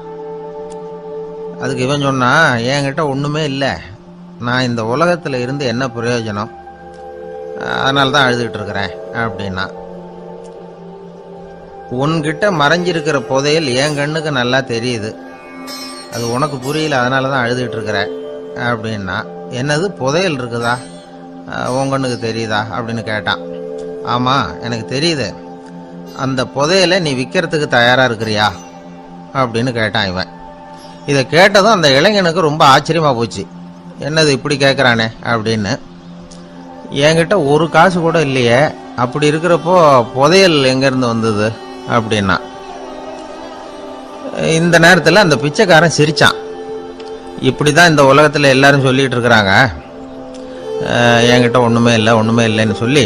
ஆனால் அவங்கக்கிட்ட தான் புதையல் இருக்கு, நீ வேணும்னா என் கூட வா, நம்ம நாட்டு அரசர்கிட்ட போவோம், உங்ககிட்ட இருக்கிற புதையலை அவர் நல்ல விலைக்கு எடுத்துக்குவார் அப்படின்னா. அது எப்படி உனக்கு தெரியும்னா, இதுக்கு முன்னாடியும் இது மாதிரி பல பேரை நான் ராஜா கிட்ட அழைச்சிட்டு போயிருக்கிறேன், அதனால தான் உன்னை பார்த்தேன், உன்னையும் கூப்பிடுறேன், நீ சரின்னு சொன்னால் உன்னை அழைச்சிட்டு போகிறேன், உங்ககிட்ட இருக்கிற புதையலை அவர் நல்ல விலை கொடுத்து எடுத்துக்குவார் அப்படின்னு சொன்னான். இவன் இப்படி சொல்கிறதும் அந்த இளைஞனுக்கு ஒன்றுமே புரியல. இது என்னது இந்த ஆள் இப்படி சொல்லிகிட்டு இருக்கிறான், நம்மக்கிட்ட என்ன இருக்குது, அதுவும் இல்லாமல் இவனே பிச்சை எடுத்து சாப்பிட்டுக்கிட்டு இருக்கிறான், இவன் போய் நம்மளை ராஜா கிட்ட அழைச்சிட்டு போகிறதா போகிறேங்கிறானே என்ன அப்படின்னு சொல்லி அவன் யோசனை பண்ணான். என்ன யோசிக்கிற, உனக்கு பணம் வேணும்னா என்னோட வா அப்படின்னா. இளைஞன் ஒரு முடிவுக்கு வந்தான். சரி, இங்கேயே உட்காந்துக்கிட்டு இருக்கிறத விட அங்கேயாவது போய் பார்ப்போமே, இங்கே அழுதுட்டு உட்காந்துருக்கிறதுல என்ன பிரயோஜனம், ஏதோ கூப்பிடுறான் போய் பார்த்துட்டு வருவோமே அப்படின்னு சொல்லி அவன் கூட புறப்பட்டான். பிச்சைக்காரன் முன்னாடி போயிட்டே இருக்கிறான், இந்த இளைஞன் பின்னாடி நடந்து போயிட்டு இருக்கான். 2 பேரும் அரண்மனையை நோக்கி போகிறாங்க. பாதி வழி போயிருப்பாங்க. வழியில் அந்த பிச்சைக்காரன் சொன்னான், இதை பாரு, முன்னாடியே சில விஷயங்களை நாம் பேசிக்க வேண்டியிருக்கு, சரியாக தெளிவாக முடிவு எடுத்துக்கிட்டு அதுக்கப்புறம் ராஜா கிட்ட போகணும். ஏன்னா அங்கே போய் அது முடியாது இது முடியாதுன்னு நாம் நமக்குள்ளே சண்டை போட்டுக்கிட்டு இருக்க முடியாது. ராஜாவுக்கு விலையை பற்றி கவலையே இல்லை, எவ்வளவு சொன்னாலும் நமக்கு பணம் கிடைச்சிரும். ஆனால் அதுக்கப்புறம் நான் இதை விற்கிறதுக்கு தயாராக இல்லைன்னு சொல்லிடக்கூடாது. அதனால் புதையலை விற்கிறதா இல்லையாங்கிறத இங்கேயே தெளிவாக முடிவு செஞ்சுக்கணும், இல்லைன்னா ராஜா கிட்ட போய் அங்கே போய் குழப்பிட்டு இருக்க முடியாது அப்படின்னு சொன்னான். இளைஞனுக்கு ஒன்றுமே புரியல. என்ன சொல்கிற நீ, என்கிட்டயா புதையலா, எங்கே இருக்குது அப்படின்னு சொல்லி குழம்பி போனான். இப்போ அந்த பிச்சைக்காரன் சொன்னான், இதை பாரு, இப்போ உதாரணத்துக்கு உன்னுடைய கண்களை எடுத்துக்கோ, அதுக்கு நீ என்ன விலை கேட்டுற போகிற, நான் அதுக்கு ராஜா கிட்ட இருந்து ஒரு 50,000 ரூபா வாங்கி தர முடியும். உன்னுடைய இருதயத்தை கொடுக்குறியா, 20 லட்சம் ரூபா வாங்கி தரேன். மூளையை கொடுக்குறியா, 30 லட்சம் வாங்கி தரேன். என்ன சொல்கிற அப்படின்னு சொல்லி இந்த பிச்சைக்காரன் பேசிக்கிட்டே போகிறான். இளைஞனுக்கு கோபம் வந்துட்டுது. என்ன உளர்ற, உனக்கு என்ன பைத்தியமா, கண்ணையும் மூளையையும் இருதயத்தையுமா விற்பாங்க, என்ன விலை கொடுத்தாலும் அதையெல்லாம் நான் விற்கிறதுக்கு தயாராக இல்லை, நான் விற்க மாட்டேன், அதை கொடுத்துட்டு நான் என்ன பண்ணுறது, இப்படி நான் மட்டும் இல்லை யாருமே இதை விற்கிறதுக்கு தயாராக இருக்க மாட்டாங்க அப்படின்னு சொன்னான் அந்த இளைஞன். இவன் இப்படி சொன்னதும் அந்த பிச்சைக்காரன் வாய் விட்டு சிரிக்க ஆரம்பிச்சுட்டான். இப்போ பைத்தியமானது நானா நீயா, லட்சக்கணக்கான கோடிக்கணக்கான ரூபாய் பொறுமானம் உள்ள பொருள்களை உங்ககிட்டயே வச்சுக்கிட்டு விற்க முடியாதுன்னு சொல்கிற நீ தான் ஏழை, என்கிட்ட ஒன்றுமே இல்லைன்னு மரத்தடியில் உட்காந்து அழுதுகிட்டு இருக்கிறியே அப்படின்னு சொன்னான். இன்னைக்கு பார்த்தீங்கன்னா பல பேர் தன்கிட்ட புதைஞ்சிருக்கிற ஆற்றலை புரிஞ்சிக்க முடியாமல் அவதிப்பட்டுக்கிட்டு இருக்கிறாங்க. நம்மக்கிட்ட என்ன இருக்குங்கிறது அவங்களுக்கு தெரியறதில்ல, அதனால தான் என்கிட்ட ஒன்றுமே இல்லைன்னு சொல்லி அழுதுகிட்டு இருக்கிறாங்க. இதை விளங்க வைக்கிறதுக்கு பெரியவங்க சொல்ற கதை இது. நம்ம கிட்ட இருக்கிற புதையலை நாம தான் தோண்டி எடுக்கணும். உண்மையான புதையல்ங்கிறது உள்ளே இருக்கு. ஆனா அதை வெளியில தேடுற ஆசாமிகள் தான் அதிகம். சராசரி மனித இயல்பு அப்படி. நம்ம கிட்ட விலை மதிக்க முடியாத பகுத்தறிவு இருக்கு. அதை வச்சுக்கிட்டு வாழ்க்கையில முன்னேறதுக்கு முயற்சி பண்ணணும். என்கிட்ட ஒண்ணுமே இல்லைன்னு நினைச்சு ஓரமா உட்காந்துடக்கூடாது. முயற்சி செஞ்சா முடியாத காரியம் எதுவுமே இல்லை. ஒரு ரயில்வே ஸ்டேஷன் பக்கம் வெளியில ஒரு டாக்ஸி நின்றுட்டு இருந்தது. அந்த பக்கமா வந்த ஒருத்தர் டாக்ஸி டிரைவரை பார்த்து சொன்னார், ஐயா, உங்க வண்டியில பின் சீட்ல ஒரு மணி பர்ஸ் கிடக்கு, யாரோ மறந்து விட்டுட்டு போயிருக்கிறாங்க அப்படின்னாரு. இல்லை அது காலி பர்ஸு தான், நான் தான் அதை அங்கே போட்டு வச்சிருக்கிறேன்னாரு டிரைவர். ஏன்னு கேட்டார் அவர். இதுக்கு டிரைவர் சொன்னார், அதை பார்க்குற யாராவது அதை எடுத்துக்கலாம்ங்கிற ஆசையிலையாவது சவாரிக்கு வருவாங்க, அதுக்காக தான் போட்டு வச்சிருக்கிறேன் அப்படின்னார். ஒரு நண்பர் அவசரமாக என்கிட்ட ஓடி வந்தார். அப்புறம் சொன்னார், என்னால் நம்பவே முடியல சார், என் பையனா இப்படி அப்படின்னு சொல்லி ஆச்சரியப்பட்டார். உங்கள் பையன் அப்படி என்னதான் செஞ்சுட்டான்னு கேட்டேன். என்னால் முடியாத ஒரு காரியத்தை அவன் சுலபமாக செஞ்சுட்டான் சார் அப்படின்னார். அது என்ன, உங்களால் முடியாத காரியத்தை அவன் செஞ்சுட்டாங்கிறீங்க, அது என்ன காரியம்னு தான் சொல்லுங்களேன். என்ன, 5ஆம் வகுப்புல ஒரே தடவையில் பாஸ் ஆகிட்டான் சார், அதாவது ஒரே அட்டம்ப்டில் பாஸ் ஆகிருக்கிறான் அப்படின்னார். மூச்சு வாங்க. கஷ்டப்பட்டு பரீட்சை எழுதினவன் அவன், இவருக்கு மூச்சு வாங்குது. நம்மால செய்ய முடியாத ஒரு காரியத்தை இன்னொருத்தர் செய்யும் போது அது நமக்கு ஆச்சரியமா தெரியுது. இப்ப சர்க்கஸ் பாக்குறோம், அங்க ஒருத்தர் அந்தரத்துல தொங்குறார், அதை பாக்குறப்போ அது நமக்கு ஆச்சரியமா தெரியுது. ஏன்னா அது மாதிரி அந்தரத்துல தொங்குறதுங்கிறது நம்மால முடியாத காரியம். நம்மால முடியாத ஒண்ண அடுத்த ஒருத்தர் ரொம்ப சுலபமா செய்யறப்போ நாம மருள்வது இயற்கை. இதைத்தான் தொல்காப்பியம் மருட்கை அப்படின்னு சொல்லுது. இந்த வியப்பு இருக்குதே, இது 4 வகையில ஏற்படுதான். அதையும் தொல்காப்பியம் தான் சொல்லுது. அது என்ன 4 வகை அப்படின்னா, முதல் வகை எப்படின்னா புதுமையான அரிய செயல்களை செய்வது. 2வது வகை என்னன்னா பெரிய செயல்களை செய்யறது. 3வது வகை எப்படின்னா மிக நுட்பமான செயல்களை செய்யறது. 4வது வகை ஆக்கம் தரும் செயல்களை செய்யறது. புதுமை, பெருமை, சிறுமை, ஆக்கமோடு மதினம் சாலா மருட்கை 4 அப்படிங்கிறது தொல்காப்பியம். இன்னைக்கு விஞ்ஞானம் புதுசா எதையோ கண்டுபிடிச்சிக்கிட்டு இருக்குது. அந்த கண்டுபிடிப்புகளை எல்லாம் பார்க்கறப்போ ஆரம்பத்தில் ஆச்சரியமா இருக்கு, அதுக்கப்புறம் நமக்கு பழகி போடுது. வானொலி பெட்டி புதுசா வந்தப்போ அதை சுற்றி எவ்வளவு கும்பல், ஒரு பெட்டி பேசுது அப்படிங்கிறது எவ்வளவு வியப்புக்குரிய விஷயம். இப்ப யாரும் வானொலி பெட்டியை ரொம்ப ஆச்சரியத்தோட பாக்குறது இல்ல. வச்சிருந்தாதான் ஆச்சரியமா பார்ப்பாங்க சில பேர். இந்த காலத்துல இப்படி வச்சிருக்கிறாரேன்னு சொல்லி மாறா அதை அலட்சியமாவும் பார்க்க ஆரம்பிச்சுட்டாங்க. மதினம் சாலா மருட்கை அப்படின்னு ஒரு சொற்றொடர் வருது பாருங்க, அதுல கருத்தாழம் உண்டு. எதை பத்தியும் போதுமான அளவு புரிஞ்சிக்காதப்போ ஒருத்தர் ஆச்சரியப்படுறார். புரிஞ்சுகிட்டதுக்கு அப்புறம் ஆச்சரியம் மறைஞ்சு போடுது. மிக நுட்பமான செயல்களும் நம்மளை ஆச்சரியப்பட வைக்குது. ஒரு அரிசியில ஒரு திருக்குறள் எழுதி காட்டுறாங்க, ஒரு முட்டை ஓட்டுக்குள்ள ஓவியம் தீட்டி காட்டுறாங்க. கருங்கல் சிற்பங்கள்ல எவ்வளவு நுட்பமான வேலைப்பாடுகள், அதையெல்லாம் பார்த்து ஆச்சரியப்படுறோம். இது மாதிரியே ஆக்கப்பூர்வமான செயல்களும் நம்மளை வியப்பில் ஆழ்த்தும். குப்பை கூலங்களை கூட வாழ்க்கைக்கு பயன்படுகிற பொருளா மாற்றுகிறவர்கள் இருக்கிறாங்க. அவங்களுடைய செயல் நமக்கு ஆச்சரியத்தை தருது. இடைக்காட்டு சித்தர்னு ஒருத்தர் இருந்தார். அவர் பாடிய 30 நூல்ல ஒரு பாட்டு வருது. ஆற்றல் பிறர் அறிதலின் ஆகம் கிளர்வு உறுதலின் கற்று அறிபாணர் கெழுமிய கோடலின் தோற்றம் உருகவே போற்றல் சால் வியப்பே.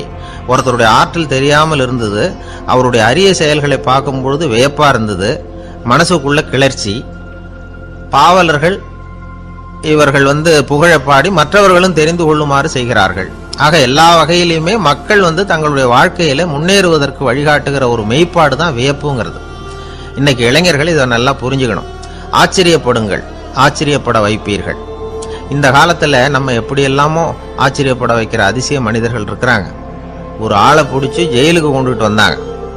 சிறை அதிகாரி அவனை ரொம்பவும் ஆச்சரியமா பார்த்தார். இவன் கேட்டான், ஏன் சார் அப்படி பாக்குறீங்க, நான் இப்ப இங்க வந்தது உங்களுக்கு ஆச்சரியமா இருக்கா அப்படின்னு கேட்டான். இதுக்கு சிறை அதிகாரி சொன்னார், நீ இப்போ இங்க வந்ததுல எனக்கு ஒன்றும் ஆச்சரியம் இல்லப்பா, ஏற்கனவே நீ இங்கிருந்து விடுதலை ஆகி போய் 6 மாசம் ஆச்சு, இவ்வளவு லேட்டா திரும்பி வர்றியா, அதுதான் எனக்கு ஆச்சரியம் அப்படின்னாராம். இது ஒரு வகையான ஆச்சரியம். ஆனா வாழ்க்கையில வியப்புங்கிறது ஒரு தேவைப்படுகிற மெய்ப்பாடு. ஆச்சரியப்படுவோம், ஆச்சரியப்பட வைப்போம். அப்படி இந்த உண்மையை புரிந்து கொண்டோம்னா நம்ம வாழ்க்கையில வெற்றி நிச்சயம். வாழும்போதே செத்து போகிறவர்கள் செத்த பிறகும் வாழ்ந்து கொண்டிருப்பார்கள். அது எப்படி வாழும்போதே செத்து போறது? இப்போ வரவேற்புறையிலேயே செத்து போறதை பத்தி தான் நமச்சிவாயம் பேசினார். ஆரம்பத்திலே இப்படி பேசுறாருன்னு எனக்கு பயமா இருந்தது. செத்து போறது, நாமெல்லாம் எப்ப செத்து போறது என்ன ஏதுங்கிறது மாதிரி அது இப்போ இப்படி இந்த ஞாபகத்தை படுத்துறாரு அப்படின்னு நினைச்சா. ஆனா அதுதான் அந்த சமாதி நிலைங்கிறது. அதுதான் வாழும்போதே செத்து போகிற நிலை. அது எப்படி வாழும்போதே செத்து போறதுன்னா என்ன அப்படின்னா, அதுக்கு சொல்றேன்னு, ஒருத்தன் ஒரு கிளி வளர்த்தான். ஆப்பிரிக்காவுக்கு போய் ஒரு கிளி பிடிச்சிட்டு வந்தான். ஒருத்தன் ஆப்பிரிக்காவுக்கு போனப்ப ஒரு கிளியை பிடிச்சிட்டு வந்து கூண்டுல வச்சு வளர்த்துக்கிட்டு இருக்கான். வேளைக்கு சாப்பாடு தண்ணி எல்லாம் போட்டுக்கிட்டு இருக்கான். அந்த கிளி கூண்டுக்குள்ள வளருது. கொஞ்ச நாள் கழிச்சு அந்த வளர்க்குறவன் மறுபடியும் ஆப்பிரிக்காவுக்கு போறான். அப்போ இவன் கேட்டான் அந்த கிளிகிட்ட, கிளியே, நான் நீ பிறந்த ஊருக்கு நான் போறேன், உன் சொந்தக்காரங்களுக்கு ஏதாவது சேதி இருந்தா சொல்லு, நான் சொல்லிவிட்டு வரேன் அப்படின்றான். அந்த உள்ள இருக்கிற கிளி, நீ தான் வேளைக்கு சாப்பாடு போடுற, ஏதோ கூண்டுக்குள்ள என் காலம் ஓடிக்கிட்டு இருக்கு, அது சொல்லிட்டு வா அப்படின்ட்டு. இவன் நேரா போனான், ஆப்பிரிக்காவுக்கு போனான், வேற காரியமா போனான். எல்லாத்தையும் முடிச்சுட்டு காட்டுல போய் ஒரு கிளி மரமா பார்த்து சொல்லிட்டு இருக்கிறான். பார்த்தா எல்லாம் ஒன்றும் கவனிக்கல. ஒரே ஒரு கிளி மட்டும் தனியா உட்காந்துருந்தது, ஜோடி இல்லாம. அதுகிட்ட போய் சொன்னான், உன் ஜோடி கிளியை அங்க கூண்டுக்குள்ள வச்சு வளர்த்துக்கிட்டு இருக்கிறேன், வேளைக்கு சாப்பாடு கொடுத்துக்கிட்டு இருக்கேன்றான். உடனே அந்த கிளி என்ன பண்ணிச்சு, பொல பொலன்னு அப்படியே கண்ணீர் விட்டுதான். கண்ணீர் விட்டு சுருண்டு கீழே விழுந்து செத்து போச்சு. ஐயோ, அனாவசியமா இதை சொல்லி இந்த உயிர் போயிட்டுதேன்னு சொல்லி அவன் வருத்தப்பட்டுக்கிட்டே வந்திருக்கிறான். இந்தியாவுக்கு வந்து வீட்டுக்கு வந்து இந்த கூண்டு கிளிகிட்ட போய் சொன்னானா, கிளியே, இது மாதிரி உன் சொந்தக்கார கிளிகிட்ட, உன் ஜோடி கிளிகிட்ட சொன்னேன், இது மாதிரி இந்த கூண்டுக்குள்ள இருக்கேன்னு. உடனே பொல பொலன்னு கண்ணீர் விட்டது, அப்படியே சுருண்டு விழுந்து செத்து போச்சு அப்படின்னு அதை சொல்லியிருக்கிறான். சொன்ன உடனே இது என்ன பண்ணுச்சு, இதுவும் கூண்டுக்குள்ளேயே பொல பொலன்னு கண்ணீர் விட்டு சுருண்டு விழுந்து செத்து போச்சு கூண்டுக்குள்ளேயே. அனாவசியமா 2 உயிர் போயிட்டுதேன்னு சொல்லி அப்புறம் கூண்டை திறந்து, இனிமே இதை வச்சுக்கிட்டு என்ன பண்றது, எடுத்து தூக்கி எறிஞ்சான். தூக்கி எறிஞ்சா படப்படன்னு ரெக்கை அடிச்சுட்டு போய் உட்காந்துக்கிட்டது மரத்துல. அது சாவல. அங்க போய் உட்காந்துக்கிட்டு சொல்லிச்சான், இந்த கூண்டுக்குள்ளே இருந்து தப்பிக்கிறதுக்கு என்ன வழிங்கிறத உன் மூலமா என் ஜோடி கிளி செய்தி சொல்லி அனுப்பிச்சது. அதுவும் அங்க சாவல. கூண்டுக்குள்ளே இருந்து தப்பிக்கிறதுக்கு இதுதான் வழி. என்ன வழின்னா, வாழும்போதே செத்து போக கற்றுக்கொள், நீ கூண்டுக்குள்ளிருந்து தப்பித்துக் கொள்ளலாம். அந்த கிளி வாழும்போதே செத்து போனது இந்த கூண்டுக்குள்ள, இப்போ செத்த பிறகும் வாழ்ந்து கொண்டிருக்கிறது. அந்த தலைகளிலிருந்து விடுபடுறது, நம்முடைய தலைகளிலிருந்து விடுபடுறதுக்கு அந்த வாழும்போதே செத்து போகிற கலையை கற்றுக்கொள்ளுங்கள். அதுதான் அவங்க சமாதி நிலைன்னு பெருசா சொல்றது. அப்படி அந்த நுணுக்கத்தை தான் நமக்கு ஆன்மீகம் வந்து நமக்கு சொல்லி கொடுக்குது. ஆனந்தம்ங்கிறது எப்படின்னா ஆன்மா சம்பந்தப்பட்டது, அதுக்கு எல்லையே கிடையாதான். அது எப்படி ஆனந்தத்தை அடையிறது என்னன்னா, விவேகானந்தர் சொன்னதுதான், அடுத்தவங்களுக்கு உதவுங்கள். ஒருத்த வந்து என்னால நிம்மதியா இருக்க முடியல சார், எனக்கு என்ன காரணம்னு புரியல, நீங்க தான் வழி சொல்லணும்னு ஒரு ஆசிரமத்துக்கு போய் ஒரு இது மாதிரி சாமி மாதிரி ஒரு பெரியவர்கிட்ட போய் கேட்டிருக்கான். அந்த ஆசிரமத்துல பெரியவர் என்ன சொன்னாரு, நான் உனக்கு உன் நிம்மதிக்கு வழி வேணுமா, உனக்கு நான் சொல்றேன், வா இங்க படு, ராத்திரிக்கு இங்க தங்கிடு, காலையில உனக்கு சொல்றேன் அப்படின்னு. ராத்திரி சாப்பாடுலாம் போட்டு ஒரு பாயை போட்டு தலைவாணி கொடுத்து படுத்துக்கடா அப்படின்னு படுக்க வச்சுட்டார். நிம்மதியா படுத்துவனான். ஏன்னா நல்ல சாப்பாடு போட்டு நல்ல காத்து படுத்துவங்கிட்டான். காலையில இவர் வந்தார், சாமியார் வந்தார். இவன் படுத்துவனை தட்டி எழுப்பினாரே, எழுந்துடுறானது எழுந்திரிச்சான். என்னென்ன ராத்திரி பூரா நிம்மதியா படுத்துவனியா, நிம்மதியா தூங்கினேன் சாமி அப்படின்றான். அந்த தலைவணியை தூக்கு அப்படின்னா தலைவணி எடுத்தா ஒரு நல்ல பாம்பு அப்படியே படம் எடுக்குது உள்ள இருந்து. ராத்திரி பூரா உள்ள ஒரு நல்ல பாம்பு இப்படி படத்தை கொத்தா வருது. அப்படியே அலறி அடிச்சுட்டு ஓடி வந்துட்டான். அப்ப இவர் இந்த சாமியார் சிரிச்சுட்டு சொன்னாராம், ராத்திரி பூரா அந்த நல்ல பாம்பு உன் தலைவனுக்கு அடியில் தான் இருந்தது, நான் தான் கொண்டாந்து வச்சேன். ராத்திரிக்கு பூரா உன் தலைக்கு அடியிலேயே ஒரு நல்ல பாம்பை வச்சுக்கிட்டு உன்னால எப்படி நிம்மதியா இருக்க முடிஞ்சது அப்படின்னு கேட்டிருக்காரு. நிம்மதியா தூங்கினேங்கிற, ஆனா உன் தலைக்கு ஒரு அடி பக்கத்திலேயே நல்ல பாம்பு இருக்கு, எப்படி நிம்மதி உனக்கு கிடைச்சது? அது இருந்தது எனக்கு தெரியாது, என் மனசு அதுல இருந்து விலகி இருந்தது, அதனால நிம்மதியா இருந்தேன் அப்படின்றான். அப்பதான் அவர் சொன்னார், உன்னுடைய மனது எதுல இருந்து விலகி இருக்கிறதோ அதுல இருந்து உனக்கு நிம்மதி கிடைக்கும். அதனால் அந்த மனதை விலகி இருக்கிற கலையை கற்றுக்கொள். அது இருக்குன்னு தெரிஞ்சிருந்ததுன்னா உன்னால தூங்கிருக்க முடியாது. பாம்பு இருக்குன்னு சொல்லியிருந்தேன்னா ஒரு வார்த்தை நீ தூங்கிருக்க மாட்டேன். அந்த நுணுக்கத்தை கற்றுக்கொள் அப்படின்னு சொல்லி அவர் சொல்லுவாங்க. அப்படிதான் அந்த நமக்கு முன்னோர் சகிப்புத்தன்மைங்கிறதும் ஒரு பெரிய விஷயம். டாலரன்ஸ், இன்டர்நேஷனல் இயர் ஆஃப் டாலரன்ஸ்னு கொண்டாடினாங்க 1995 வருஷத்தை. சர்வதேச சகிப்புத்தன்மை ஆண்டு. அப்போ ரேடியோவில் ஒரு கதை சொன்னோம் அந்த சகிப்புத்தன்மை பற்றி.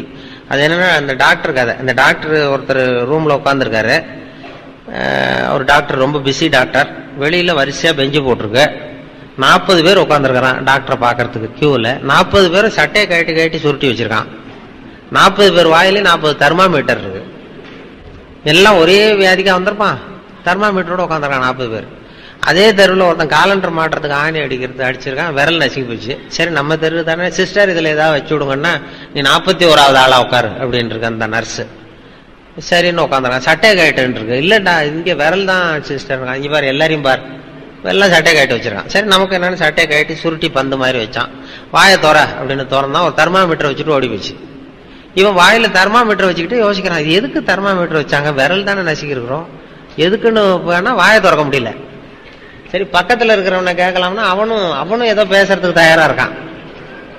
40 பேரும் ஏதோ 40 பேசுறதுக்கு ரெடியா இருக்கான். கண்ணு செவந்திருக்கு, பலூன் மாதிரி உப்பி இருக்கு. எல்லாம் தெர்மாமீட்டர் வச்சுட்டு அவன் பாட்டு சகிச்சுட்டு உட்காந்துருக்கான். அவனும் ஏதோ பேசுறதுக்கு ரெடியா இருக்கான். இது என்னடா பண்றதுன்னா ஒரு 10 நிமிஷம் சகிச்சுட்டு இருந்தாங்க. அப்புறம் அந்த நர்ஸ் ஓடி வந்து எல்லா தெர்மாமீட்டரையும் எடுத்துக்கிட்டு அவங்க டெம்பரேச்சர் இதெல்லாம் குறிச்சிக்கிட்டு டாக்டர் ரூமுக்கு ஓடி போச்சு ரெஜிஸ்டர் எடுத்துட்டு. அப்புறம் இவன் ஆரம்பிச்சான். இந்த 41வது ஆள் விரல் நசுக்கிட்டானே, உலகம் ரொம்ப கெட்டு போச்சுப்பா, எதுக்கு தெர்மாமீட்டர் வச்சு பாக்குறதுன்னு ஒரு விவசாயம் எல்லாம் போச்சு. நான் விரல் நசுக்கிட்டு வந்தேன், இதுக்கு போய் தெர்மாமீட்டர் வச்சு பாக்குறாங்க, இது உண்டு இல்லைன்னு பாத்திர போறேன், நான் விட போறது இல்லை இது ஒண்ணு கத்துறான். அப்ப இந்த 40வது ஆளை அட்வைஸ் பண்றான். இதுக்கு முந்தின நாள் இந்த பாருப்பா, இது சர்வதேச சகிப்புத்தன்மை ஆண்டு. சகிப்புத்தன்மைங்கிறது மனுஷனுக்கு வேண்டிய ஒரு முக்கியமான பண்பு, ஆன்மீகத்துல ரொம்ப அவசியம். சகிப்புத்தன்மையை நாம இது மாதிரி இடத்துல தான் வளர்த்துக்கணும். இதுக்கு நீ அவசரப்பட்டு இப்படி அசட்டுத்தனமா துள்ளாத, கொஞ்ச நேரம் மரியாதையா வாழை சுட்டிட்டு உட்கார் அப்படின்றான் அவன். அப்படி சொன்னதை இவனுக்கு இன்னும் கோவம் வந்துட்டுது. இவ்வளவு புத்தி சொல்றடா எனக்கு, நீ எதுக்குடா வந்த அப்படின்னு கேட்டுறான். நான் தபால் கொடுக்க வந்தவையா, நான் தினம் இப்படி வருவேன், சட்டையை கட்ட சொல்லுவாங்க, கட்டி வைப்பேன், தெர்மாமீட்டர் வச்சு பார்ப்பாங்க, பார்த்தா நான் பாட்டு கொடுத்துட்டு மறுபடியும் சட்டையை போட்டுட்டு லெட்டரை கொடுத்துட்டு போறேன், பெண்ணை கட்டு போய் எல்லாரும் சகிப்புத்தன்மை வளர்த்துங்கப்பா அப்படின்னு சொல்லிட்டு போனான். இதெல்லாம் நமக்கு ஆன்மீகத்துக்கு தேவை. சினம் தவிர்த்தல், சகிப்புத்தன்மை, இதையெல்லாம் வளர்த்துக்கணும். வளர்த்துக்கிட்டாதான் நம்ம இது பண்ணலாம். இல்லைன்னா இன்னும் அந்த கொஞ்ச நேரத்தில் உங்க சகிப்புத்தன்மைக்கும் அந்த எல்லாம் வந்துட்டு, அதான் 8:25 அவர் சொன்ன அது மாதிரி. அதனால அது மாதிரி இல்லைன்னா அந்த வழக்கமா ஒரு கதை சொல்லுவாங்க. ஒரு பேசிக்கிட்டே இருக்கும் பொழுது ஒருத்தர் முதல் வரிசையில் இருந்தவர் என்னமோ மெதுவா ஒரு சிப்பேக்கை திறந்து எடுத்தா ரிவால்வரான். பேசணும், ஐயோ நிறுத்திட்டு, ஏன் சார் துப்பாக்கிலாம் காட்டி பயமுறுத்துறீங்க, போதும்னா நிறுத்திட்டு போறேன் அப்படின்னு. அப்பா அவர் சொன்னா, ஐயோ நிறுத்தாதீங்க சார், நீங்க பாட்டுக்கு பேசுங்க சார், இது உங்களை சுடுறதுக்கு இல்லை சார், உங்களை இங்க அழைச்சிட்டு வந்தவரை சுடுறதுக்கு. அப்படின்னா என்ன அழைச்சிட்டு வந்தவர் டாக்டர் இதை பக்கத்துல தான் இருக்கார், அவருடைய பாதுகாப்பு ரொம்ப முக்கியம். எது ரொம்பவும் கஷ்டமான காரியம் அப்படின்னு கேட்டார் ஒருத்தர். ஒருத்தருக்கு ஒருத்தர் சண்டை போடாமல் இருக்கிறது தான் ரொம்ப கஷ்டமான காரியம் அப்படின்னு தோணுது. ஒரு நாட்டுக்கும் இன்னொரு நாட்டுக்கும் சண்டை, நாட்டுக்குள்ளேயே ஒரு குரூப்புக்கும் இன்னொரு குரூப்புக்கும் சண்டை. ஏன் சண்டை போட்டுக்கிறீங்கன்னு கேட்டு பாருங்கள். நாங்கள் சமாதானத்துக்காக தான் சண்டை போட்டுக்கிறோம் அப்படிம்பாங்க. வாழறதுக்காக பிறந்த மனுஷன் லட்சியத்துக்காக உயிரை விட தயார் அப்படின்னு சொல்லிகிட்டு இருப்பான். அப்படி உயிரை விடுறவங்கள நாமளும் பாராட்டுவோம். ஆனால் ஒன்றுமில்லாத விஷயங்களுக்கெல்லாம் சண்டை போடுறவங்களெல்லாம், அப்படிப்பட்டவங்களையும் சரி உயிரை விடுறவங்களையும் சரி என்னென்னு சொல்கிறது, யுத்தங்களாலேயும் சண்டைகளாலேயும் நாம் அடையிறது என்னங்கிறது ஒரு பக்கம் இருக்கட்டும், இழக்கிறது என்ன தெரியுமா, ஏராளமான உயிர்கள். ரத்தம் சிந்துறதுக்கு நான் தயார் அப்படின்னு மார்தட்டி சொல்லலாம். ஆனால் ரத்தம் சிந்தினா உயிர் காத்துக்கிட்டு இருக்க தயார் இல்லை. அதாவது உயிர் நமக்காக காத்துக்கிட்டு இருக்க தயார் இல்லை. இழக்கிற ரத்தத்தை ஈடுகட்டினா தான் உயிரை காப்பாற்ற முடியும். அதனால் இது சம்மந்தமாக ஆராய்ச்சி செய்கிற கட்டாயம் ஏற்பட்டு போச்சு. அதோட விளைவாக புதுசாக ஒன்றை கண்டுபிடிச்சிருக்கிறாங்க. அதுதான் செயற்கை ரத்தப்பொடி. இப்போ இந்த திடீர் சாம்பார் பொடி, திடீர் ரசப்பொடி, திடீர் காப்பி பொடி இப்படிலாம் சொல்கிறோம்ல, அது மாதிரி இது திடீர் ரத்தப்பொடி. இஸ்ரேல் ஒரு சின்ன நாடு, மக்கள் தொகை குறைச்சல், அதோட போர்கள் வேறு. அதனால் காயம்பட்டவங்களை காப்பாற்றியே தீர வேண்டிய கட்டாயம். காப்பாற்றணும்னா ரத்த இழப்பை தடுக்கணும். அப்படின்னா உடனடியாக புது ரத்தம் செலுத்தி ஆகணும். திடீர்னு ரத்தம் வேணும்னா எங்கே போகிறது? அதுவும் கிடைக்கிற ரத்தம் சேர்கிற குரூப்பாக இருக்கணும். ஒரு வேடிக்கை பார்த்தீங்களா, நான் வேறு குரூப்பு நீ வேறு குரூப்புன்னு இவன் சண்டை போடுறான். இதில் அடிபட்டவனுக்கு ரத்தம் கொடுக்க போனால் அதுலேயும் அது வேறு வேறு குரூப்பாக இருக்குது. அது ரத்தமும் வேறு வேறு குரூப்புன்னு சொல்லிகிட்டு இருக்குது. எந்த குரூப்பு ரத்தம் வேணும், அது உடனடியாக கிடைக்கலன்னா என்ன பண்ணுறது? இப்படிப்பட்ட கஷ்டம்லாம் நமக்கு வந்துடுது. இதுக்காக தான் விஞ்ஞானிகள் இந்த ரத்த பொடியை கண்டுபிடிச்சிருக்கிறாங்க. அதாவது ஒரு ஆள் அடிபட்டு போட்டான்னு வச்சுங்களேன், அவனுக்கு ரத்தம் கிடைக்கல, உடனே என்ன பண்ணலாம்? இந்த சுத்தப்படுத்தப்பட்ட தண்ணீரை கொஞ்சம் எடுத்துக்க வேண்டியது, அதில் இந்த ரத்த பொடியை கரைக்க வேண்டியது. இப்போ இந்த செயற்கை ரத்தம் வந்து தயாராகிட்டுது. இதை அந்த ஆள் உடம்புல ஏற்றி விட்ற வேண்டியது. இயற்கையாக நம்ம உடம்பில் இருக்கிற ரத்தம் என்னென்ன வேலை செய்யுதோ அதே வேலையை இதுவும் செய்யும். அதாவது ஆக்சிஜனை உடம்புல எல்லா இடத்துக்கும் எடுத்துகிட்டு போகுது. அந்த வேலையை இந்த செயற்கை ரத்தமும் செஞ்சுருது. ஆனால் ஒரு விஷயம், இந்த செயற்கை ரத்தம் ஒரு அவசரத்துக்கு தான் உபயோகப்படுத்தலாம், ஒரு முதல் உதவி மாதிரி. அதை அப்படியே நிரந்தரமாக விட்டுற முடியாது. பின்னாடி வந்து தேவையான குரூப்பு உண்மையான ரத்தம் கிடைச்ச உடனே அதை செலுத்திக்கணும். உண்மையான ரத்தத்தை 20லேருந்து 40 நாள் வரைக்கும் தான் பாதுகாக்க முடியும். அதுவும் குளிர்பதன பெட்டியில். அதுக்குள்ளே உபயோகப்படுத்தலைன்னா அது வீணாக போயிடும். இந்த ரத்த பொடி அப்படி இல்லை, எவ்வளோ நாள் வேணும்னாலும் அப்படியே வச்சுருக்கலாம். குளிர்பதன பெட்டியும் தேவையில்லை. ஆனால் ஒன்று, இது தண்ணியில் கலந்து செயற்கை ரத்தமாக ஆக்கிவிட்டா அதோட வலு 72 மணி நேரம் தான், அதாவது 3 நாள். அதுக்குள்ளே அந்த ஆசாமியை எங்கேயாவது ஆஸ்பத்திரிக்கு தூக்கிட்டு போய் உண்மையான ரத்தத்தை கொடுத்துடணும். சண்டையில் அடிபடுறவங்க, சாலை விபத்தில் அடிபடுறவங்க, இவங்களுக்கெல்லாம் அவசரத்துக்கு கை கொடுத்து உதவுறது இந்த செயற்கை ரத்த பொடி. அதுக்கப்புறம் நாம் கொடுக்குற ரத்தம் தான் அவங்கள காப்பாற்றணும். இன்றைக்கி வந்து ரத்தத்தை தானமாக கொடுக்க தயாராக இருக்கிற நல்ல உள்ளங்கள் ஏராளம். எவ்வளவு ஆக்சிடெண்ட்டு, ஆப்ரேஷன், இதில் சம்மந்தப்பட்டவங்களை வந்து காப்பாற்றுறது நாம் தானமாக கொடுக்குற ரத்தம் தானே. ஒரு ஆக்சிடெண்ட்டு, ஒரு ஸ்கூட்டர் ஒரு ஆள் மேலே மோதி விட்டுது, பார்த்து வரக்கூடாதா அப்படின்னா அந்த ஆள், நீ தான் பார்த்து நடக்கணும், ஏன்னா 20 வருஷமாக நான் அந்த ஸ்கூட்டரை ஓட்டிகிட்டு இருக்கிறேன் அப்படின்னானா இவன். இதுக்கு அவன் சொன்னானா, நீ தான் பார்த்து ஓட்டணும், ஏன்னா 40 வருஷமாக நான் இப்படி நடந்துக்கிட்டு இருக்கிறேன் அப்படின்னானா. ஒரு ஊரில் ஒரு ராஜா இருந்தார். பெரிய அரண்மனையில் தான் இருக்கிறார். எல்லா வசதியும் இருந்தது. இருந்தாலும் அவர் எல்லாரும் சொல்கிறது எப்படி தெரியுமா? பிச்சைக்கார ராஜா. அப்படி ஒரு பேர் அவருக்கு நிலச்சி போச்சு. ஜனங்களும் சரி, மற்ற தேசங்களில் உள்ளவங்களும் சரி, அவர் அந்த பேர் சொல்லியே குறிப்பிடுறது வழக்கமாக போட்டுது. இது அவருக்கு ரொம்ப கவலையாக போச்சு. என்ன இது, நம்மளை தேடி வர்றவங்களுக்கெல்லாம் நாம் சோறு போடுறோம், நம்ம புகழ்ந்து பாடல் ஏற்றி கொண்டு வர்ற புலவர்களுக்கெல்லாம் அவங்க எப்படி வந்தாலும் ஒருவேளை சோறு போடணுங்கிறது உத்தரவு. இவ்வளவுலாம் செஞ்சும் நம்மளை போய் பிச்சைக்கார ராஜான்னு எல்லாரும் சொல்கிறாங்களே, அது ஏன், எதுக்காக இப்படி சொல்கிறாங்க? இதுதான் ராஜாவுக்கு குழப்பம். சரி, இதை பற்றி நம்ம அமைச்சர்கள்கிட்ட கேட்கலாமா அப்படின்னு யோசனை பண்ணார். இந்த விஷயத்தை போய் அவங்கக்கிட்ட எப்படி கேட்குறதுன்னு அவருக்கு தயக்கமாக இருந்தது. கௌரவ குறைச்சலாக தெரிஞ்சுது அவருக்கு. சரி, சாதாரண குடிமக்கள்கிட்ட இதை பற்றி கேட்கலாமா அப்படின்னு யோசனை பண்ணார். கேட்கலாம், ஆனால் அவங்க யாரும் ராஜா முன்னாடி வந்து நின்று தைரியமாக பேசக்கூடிய அளவுக்கு இல்லை. ராஜாவோட குழப்பம் நாளுக்கு நாள் அதிகமாக போச்சு. கடைசியாக அவர் ஒரு முடிவுக்கு வந்தார். அதாவது இதை பற்றி ஒரு பிச்சைக்காரங்கிட்டே கேட்டு பார்த்துட்டா என்ன. இதுதான் அவர் பண்ண முடிவு. உடனே மாறு வேஷம் போட்டுக்கிட்டு நகர்வலம் போனார். ஒரு பிச்சைக்காரனை கண்டுபிடிச்சார். இதை பாருப்பா, நம்ம ராஜாவை எல்லாரும் பிச்சைக்கார ராஜான்னே சொல்கிறாங்களே, அதுக்கு என்ன காரணமாக இருக்கும் அப்படின்னு கேட்டார். அதுக்கு அவன் சொல்கிறான், இதுக்கான பதிலை இன்னும் ஒரு 30 நாளில் சொல்கிறேன் அப்படின்னா. உடனே இவருக்கு சந்தோஷம். உண்மையை அவங்ககிட்ட சொன்னார். நான் வேறு யாரும் இல்லை, நான் தான் இந்த நாட்டு ராஜா.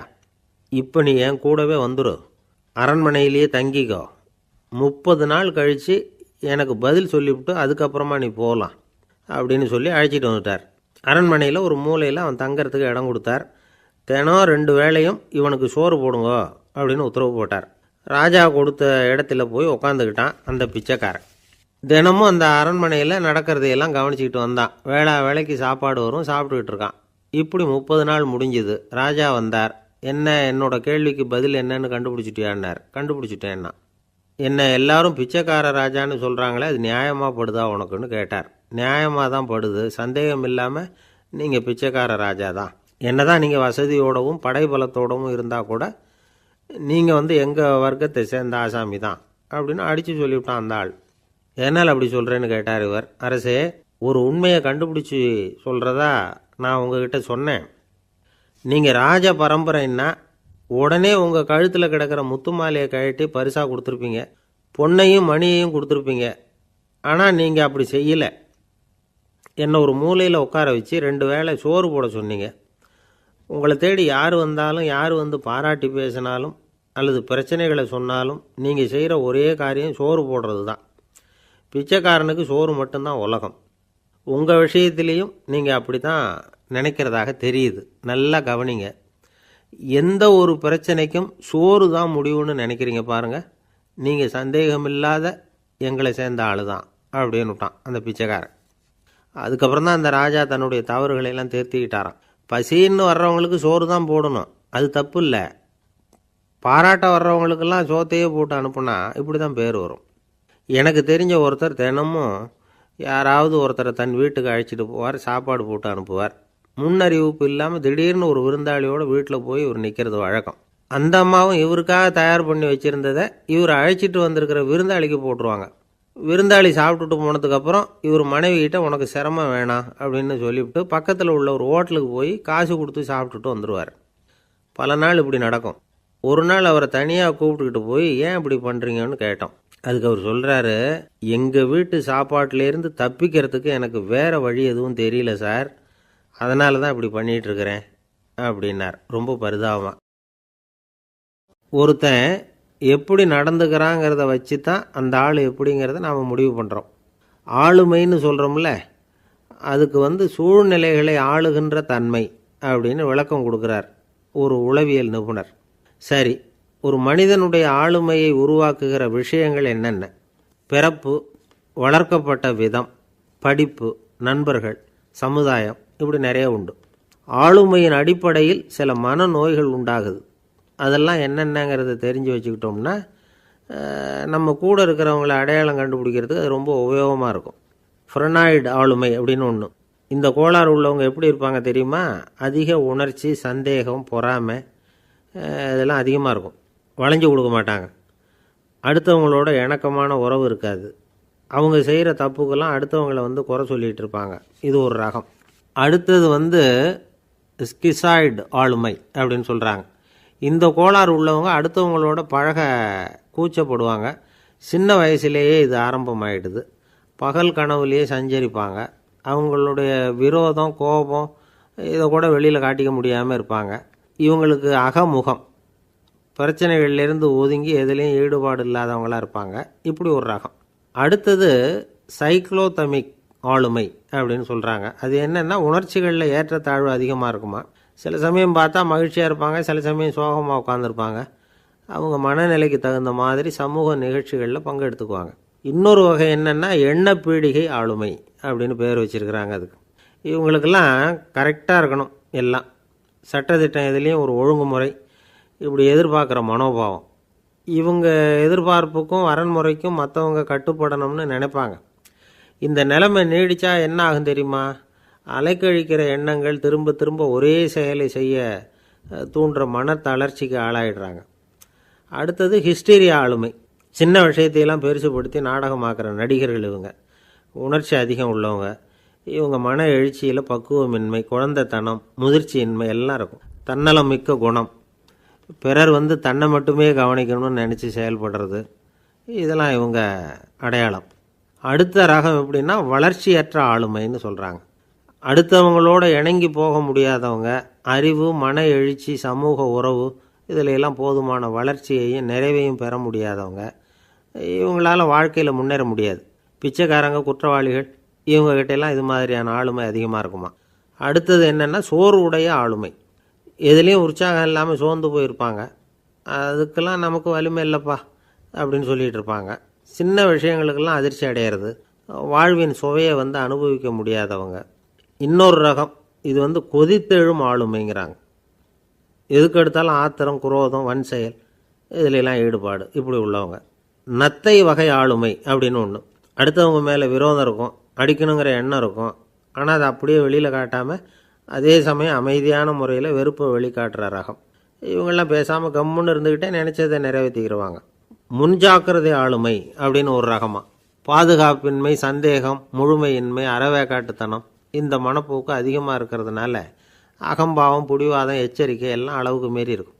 இது வரைக்கும் நாம் பேசிக்கிட்டு இருந்த ஆளுமை பண்புகள் அளவுக்கு அதிகமாக போயிட்டுதுன்னா ஆளுமை கோளாறுகள் ஏற்படும். அதன் அடிப்படையில் மனவியாதிகள் வருமா. அதனால் இணக்கமான எல்லாரும் விரும்புகிற இயல்பான ஆளுமையை பெறுவதற்கு நாம் முயற்சி செய்யணும் அப்படிங்கிறது மனோதத்துவ நிபுணர்களுடைய ஆலோசனை. ஒருத்தர் ஒரு மனோதத்துவ டாக்டரை தேடிட்டு வந்தாராம். டாக்டர், எனக்கு மனசில் ஏதோ வியாதி, ஆளுமை கோளாறு, அதாவது எனக்கு சீக்கிரமாக செத்து போனால் தேவையில்லைன்னு தோணுது அப்படின்னாராம். உடனே அந்த டாக்டர், சரி அப்படின்னா இங்கே இருங்க, நான் வைத்தியம் பார்க்குறேன் அப்படின்னாராம். ஆஃபீஸை முடிஞ்சு வீட்டுக்கு போகிற சமயத்தில் ஒருத்தர் கடைக்கு போய் ஸ்வீட் வாங்கினார். சரி, வீட்டுக்கு பிள்ளைங்களுக்கு தான் வாங்கிட்டு போகிறார் அப்படின்னு மற்றவங்க நினச்சாங்க. அவர் அப்படி செய்யலை. அந்த இடத்துலையே பொட்டலத்தை பிரித்தார். திருட மாதிரி அப்படியே சுற்றி ஒரு தரம் பார்த்துக்கிட்டார். யாரும் தெரிஞ்சவங்க இல்லைங்கிறத முடிவு பண்ணிவிட்டு அவசரமாக அதை அப்படியே போட்டு முழுங்கிவிட்டு கையை தொடச்சிக்கிட்டு நல்ல பிள்ளை மாதிரி நடந்து போக ஆரம்பிச்சிட்டார். அவர் யாருன்னா, அவரோட பிரச்சனை எல்லாருக்கும் தெரியாது, சில பேருக்கு தான் தெரியும். அதாவது அவர் உடம்பில் சர்க்கரை இருக்குதுன்னு டாக்டர் சொல்லிவிட்டாராம். அதனால் வீட்டில் சர்க்கரையே இவர் கண்ணில் காட்டுறதில்ல. அதனால் இவர் யார் கண்ணிலையும் படாமல் இப்படிப்பட்ட வேலைகள்லாம் செய்கிறது வழக்கம். யாருக்கும் தெரியாமல் இப்படி ஸ்வீட்டை வாங்கி சாப்பிட்டுட்டு அவர் பாட்டுக்கு போயிடுறது.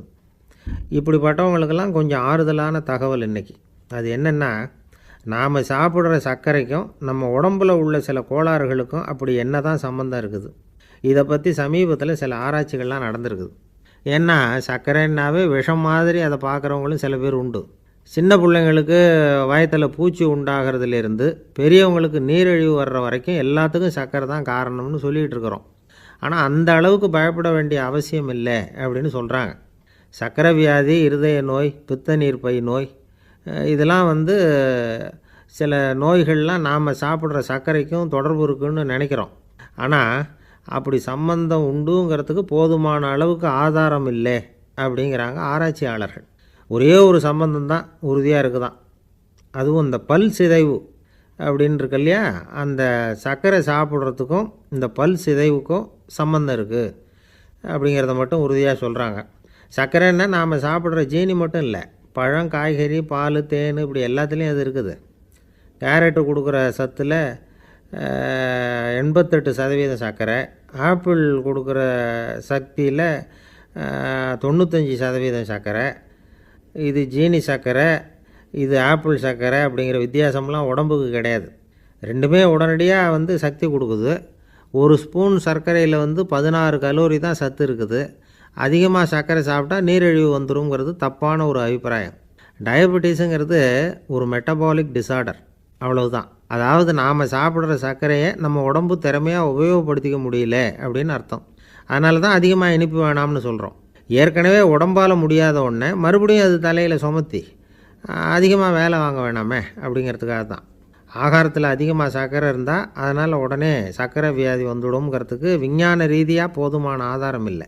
அதனால் எப்போவாவது அதிகமாக ஸ்வீட்டு சாப்பிட்டுட்டா, ஐயோ அதிகமாக சாப்பிட்டோமோ, என்ன பண்ண போகுது தெரியலையே அப்படின்னு நினச்சி மனசை போட்டு குழப்பிக்க வேண்டியதில்லை.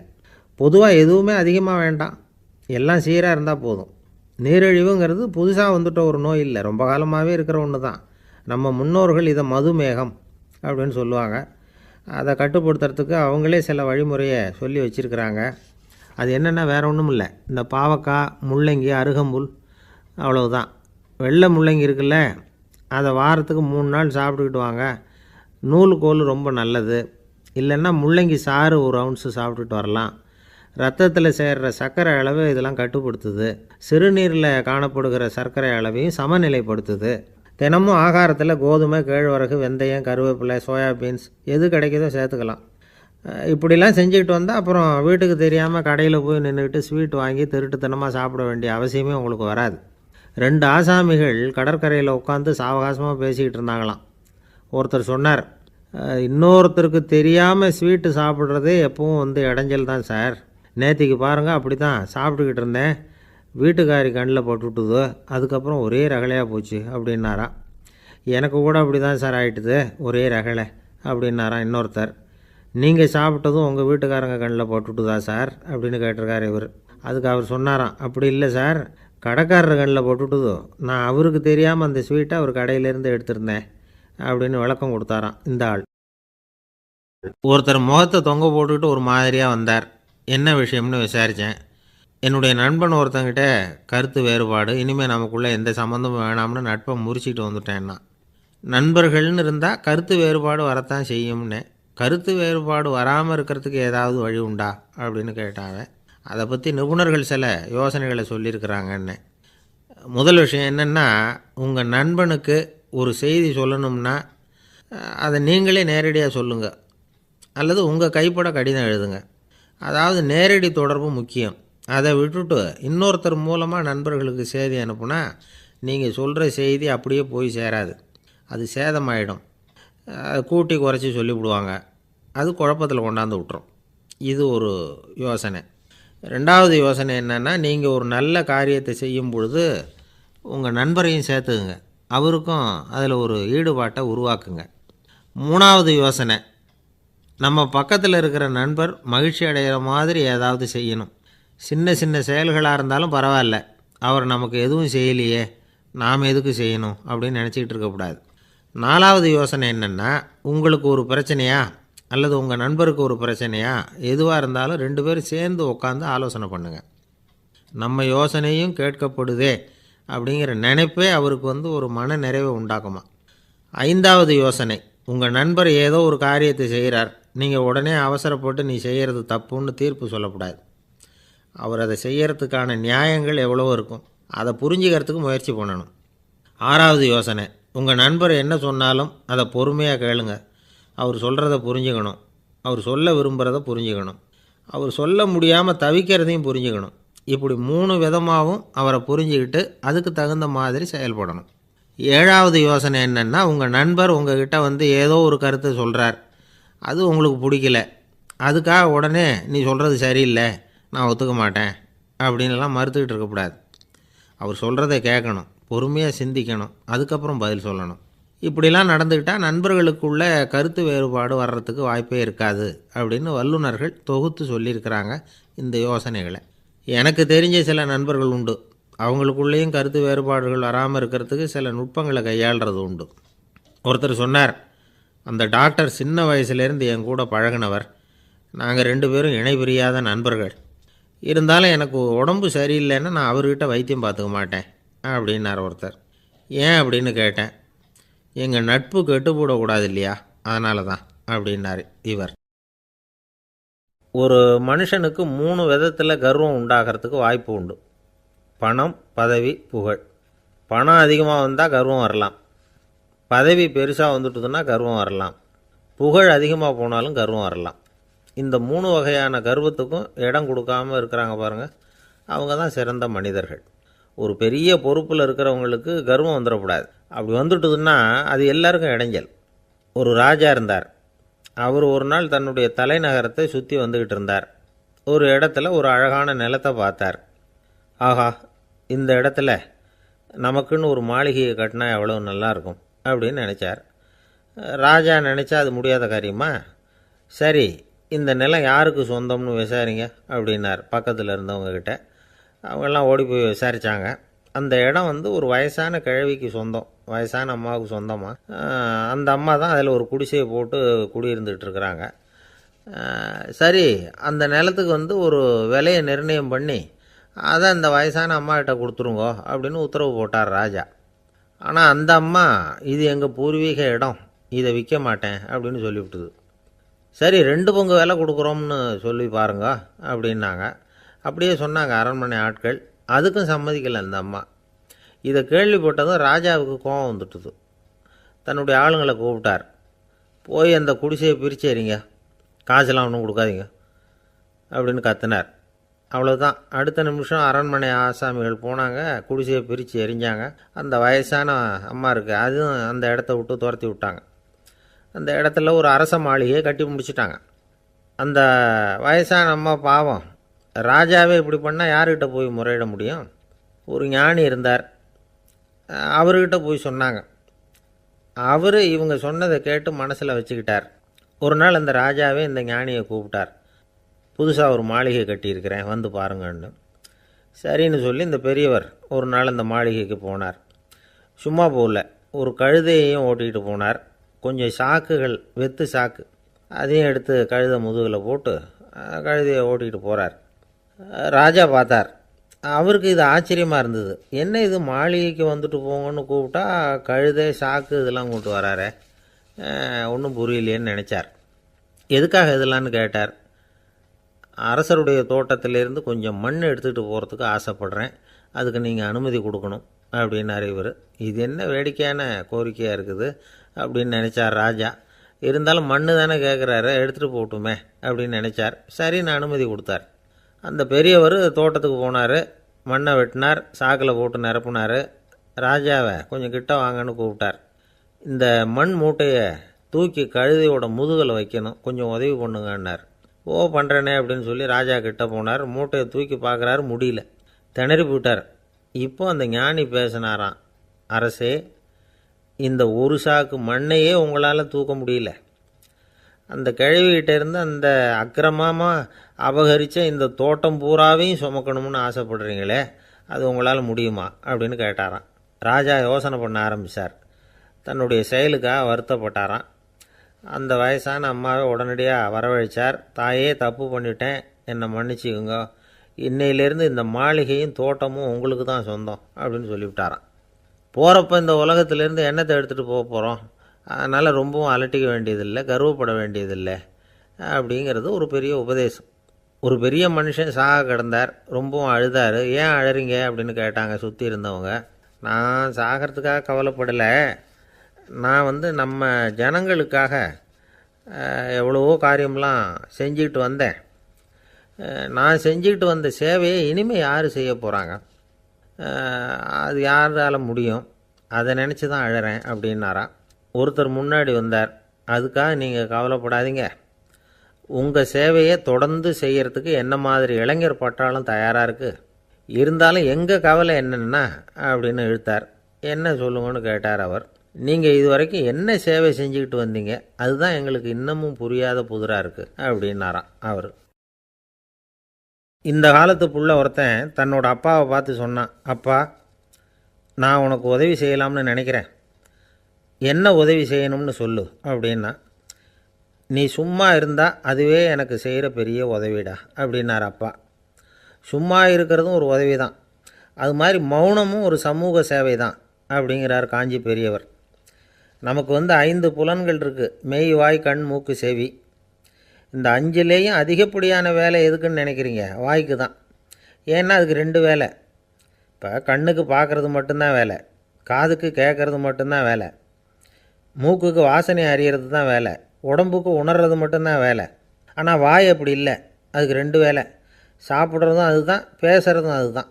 அதாவது வாய் ஒன்று தான் கர்மேந்திரியமாகவும் இருக்குது, ஞானேந்திரியமாகவும் இருக்குது அப்படின்னு சொல்லுவாங்க.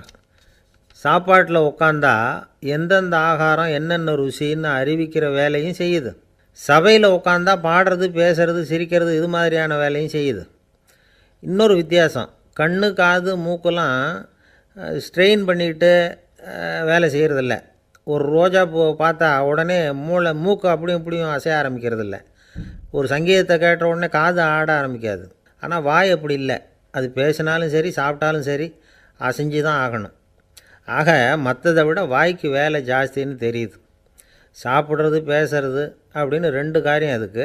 இப்படி 2 காரியம் இருக்கிறதுனால அது 2ஐயும் பாதியாக குறைச்சிக்கணுங்கிறது கடவுள் அபிப்பிராயமாக இருக்கணும் அப்படிங்கிறார் காஞ்சி பெரியவர்.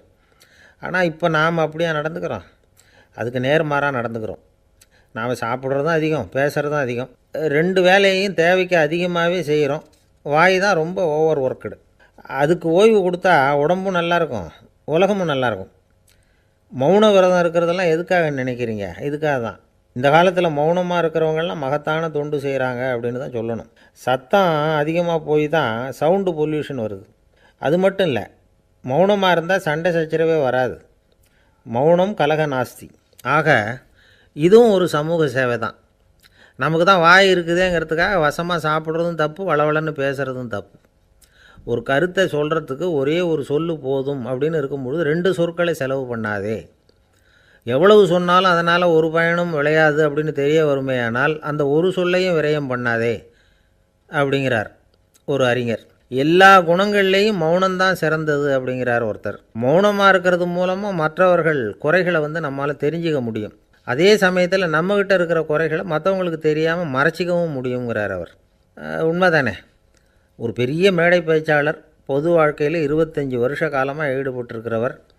அவர் மனைவி ஒரு நாள் சொன்னாங்க, எங்கள் வீட்டுக்காரர் 25 வருஷ காலமாக பொது வாழ்வில் ஈடுபட்டிருந்தா கூட இந்த மாதம் 10ஆம் தேதியிலிருந்து தான் மக்களுக்கு சேவை செய்ய ஆரம்பிச்சிருக்கார் அப்படின்னாங்க ரொம்ப பெருமையாக. 10ஆம் தேதிக்கு அப்படி என்ன விசேஷம் அப்படின்னு கேட்டோம். அன்னையிலேருந்து தான் அவர் மேடையில் பேசுகிறத நிறுத்தினார் அப்படின்னாங்க அந்த அம்மா. ஒரு நண்பர் அவசரமாக என்கிட்ட ஓடி வந்தார். அப்புறம் சொன்னார், என்னால் நம்பவே முடியல சார், என் பையனா அப்படி அப்படின்னு சொல்லி ஆச்சரியப்பட்டார். உங்கள் பையன் அப்படி என்ன தான் செஞ்சுட்டான் அப்படின்னு கேட்டேன். என்னால் முடியாத ஒரு காரியத்தை அவன் செஞ்சுட்டான் சார் அப்படின்னார். அது என்னன்னு தான் சொல்லுங்களேன். என்ன 5ஆவது வகுப்பில் அவன் ஒரே தடவையில் தேறிட்டான் சார், அதாவது ஒரே அட்டம்ப்டில் பாஸ் ஆகிருக்கான் அப்படின்னார் மூச்சு வாங்க. கஷ்டப்பட்டு பரீட்சை எழுதுனது அவன், இவருக்கு ஏன் மூச்சு வாங்குது? நம்மால் செய்ய முடியாத ஒரு காரியத்தை இன்னொருத்தர் செய்யும் பொழுது அது நமக்கு ஆச்சரியமாக இருக்குது. சர்க்கஸ் பார்க்குறோம், ஒருத்தர் அந்த இடத்துல தொங்குறார், அது நமக்கு ஆச்சரியம். ஏன்னா அது நம்மால் முடியாத காரியம்.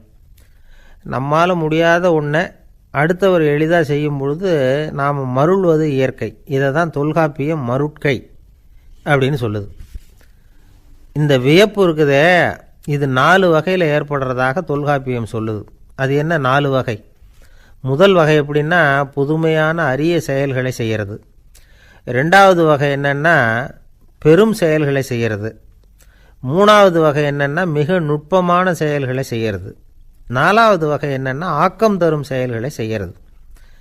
புதுமை, பெருமை, சிறுமை, ஆக்கமோடு மதினம் சாலா மருட்கை 4 அப்படிங்கிறது தொல்காப்பியம். இன்றைக்கி விஞ்ஞானம் புதுசு புதுசாக எதையோ கண்டுபிடிக்குது. ஆரம்பத்தில் அது ஆச்சரியமாக இருக்குது, அப்புறம் அது நமக்கு பழகி போடுது. வானொலி பெட்டி புதுசாக வந்தப்போ ஒரு பெட்டி பேசுதுங்கிறது எவ்வளோ பெரிய ஆச்சரியம். இப்போ யாரும் அதை ஆச்சரியமாக பார்க்குறதில்ல. மதினம் சாலா மருட்கை அப்படின்னு ஒரு சொற்றொடர் வருது பாருங்க, அதில் கருத்தாழம் உண்டு. எதை பற்றியும் போதுமான அளவு புரிந்து கொள்ளாத போது ஒருத்தர் ஆச்சரியப்படுறார். புரிந்து கொண்ட பிறகு ஆச்சரியம் மறைஞ்சு போடுது. மிக நுட்பமான செயல்களும் நம்ம ஆச்சரியப்பட வைக்கும்.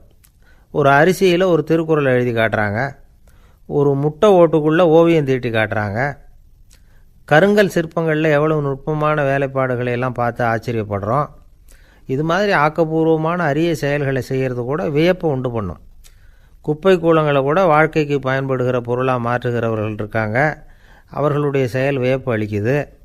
இடைக்காட்டு சித்தர் பாடின 30 நூலில் வர்ற ஒரு பாடல், ஆற்றல் பிறர் அறிதலின் அகம் கிளர்வு உறுதலின் கற்று அறி பாணர் கழுமிய கோடலின் தோற்றம் உருகவே போற்றல் சால் வியப்பே. ஒருத்தருடைய ஆற்றல் தெரியாமல் இருந்தது, அவருடைய அரிய செயலை பார்க்கும் பொழுது வியப்பாக இருந்தது, மனசுக்குள்ள கிளர்ச்சி. பாவலர்கள் இவர்களுடைய புகழை பாடி மற்றவர்களும் தெரிந்து கொள்ளுமாறு செய்கிறார்கள் அப்படிங்கிறது தான் ஒரு யதார்த்தமான உண்மை. ஆக எல்லா வகையிலும் மக்கள் தங்களுடைய வாழ்க்கையில் முன்னேறுவதற்கான வழிகாட்டுகிற ஒரு மெய்ப்பாடு தான் வியப்புங்கிறது. இந்த காலத்தில் நம்ம எப்படியெல்லாம் ஆச்சரியப்பட வைக்கிறாங்க. ஒரு ஆளை பிடிச்சி ஜெயிலில் கொண்டு வந்தாங்க. ஜெயில் அதிகாரி அவனை ரொம்ப ஆச்சரியமாக பார்த்தாரான்.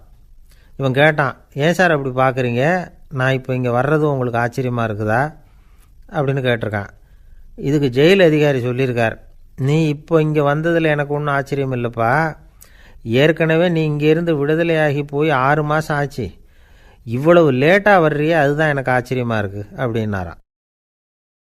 ஒருத்தர் ஒரு தவறு செஞ்சு விடுறாருன்னு வச்சுக்கோங்க, உடனே நீ செஞ்சது தவறு அப்படின்னு சொல்கிறது ஒரு வகை. அதுக்கு பதிலாக எது சரின்னு அவர் புரிந்து கொள்ள உதவி செய்கிறது இன்னொரு வகை. இந்த 2வது வகை இருக்குது பாருங்கள், நிர்வாக இயலில் இது ரொம்ப முக்கியம். அலுவலகத்தில் வேலை பார்க்குற ஒருத்தர் முக்கியமாக தெரிஞ்சுக்க வேண்டியது என்ன தெரியுமா? சக ஊழியர்கள்கிட்ட எப்படி பழகணும், மேலதிகாரிகள்கிட்ட எப்படி பழகணும், தனக்கு கீழே வேலை செய்கிறவங்கக்கிட்ட எப்படி பழகணும், வாடிக்கையாளர்கள்கிட்ட எப்படி பழகணும், இவங்க எல்லார்கிட்டையும் செம்மையான உறவை ஏற்படுத்திக்கிறது எப்படி. இதையெல்லாம் சொல்லிக் கொடுக்குற பாடம் தான் இன்டர் பர்சனல் ஸ்கில், திறமையான உறவு அப்படிங்கிறது. எந்த வேலையில் இருந்தாலும் சரி, இந்த உறவுகளை வளர்க்கும் திறன் உள்ளவங்க சீக்கிரம் முன்னுக்கு வந்துடுறாங்க. மற்றவங்கக்கிட்ட உறவை பலப்படுத்திக்கிறது எப்படி அப்படின்னு தெரிஞ்சுக்கிட்டோம்னா எந்த ஒரு தடையையும் சுலபமாக தாண்டி செய்கிற தொழிலில் முன்னுக்கு வந்துடலாம். ஹார்வர்டு பல்கலைக்கழகத்தில் ஒரு கணக்கெடுப்பு பண்ணி பார்த்தாங்களாம். பார்க்குற வேலையில் எது மாதிரி குணாதிசயம் உள்ளவங்க வேகமாக முன்னுக்கு வர்றாங்க அப்படின்னு தெரிஞ்சுக்கிறதுக்காக இந்த கணக்கெடுப்பு.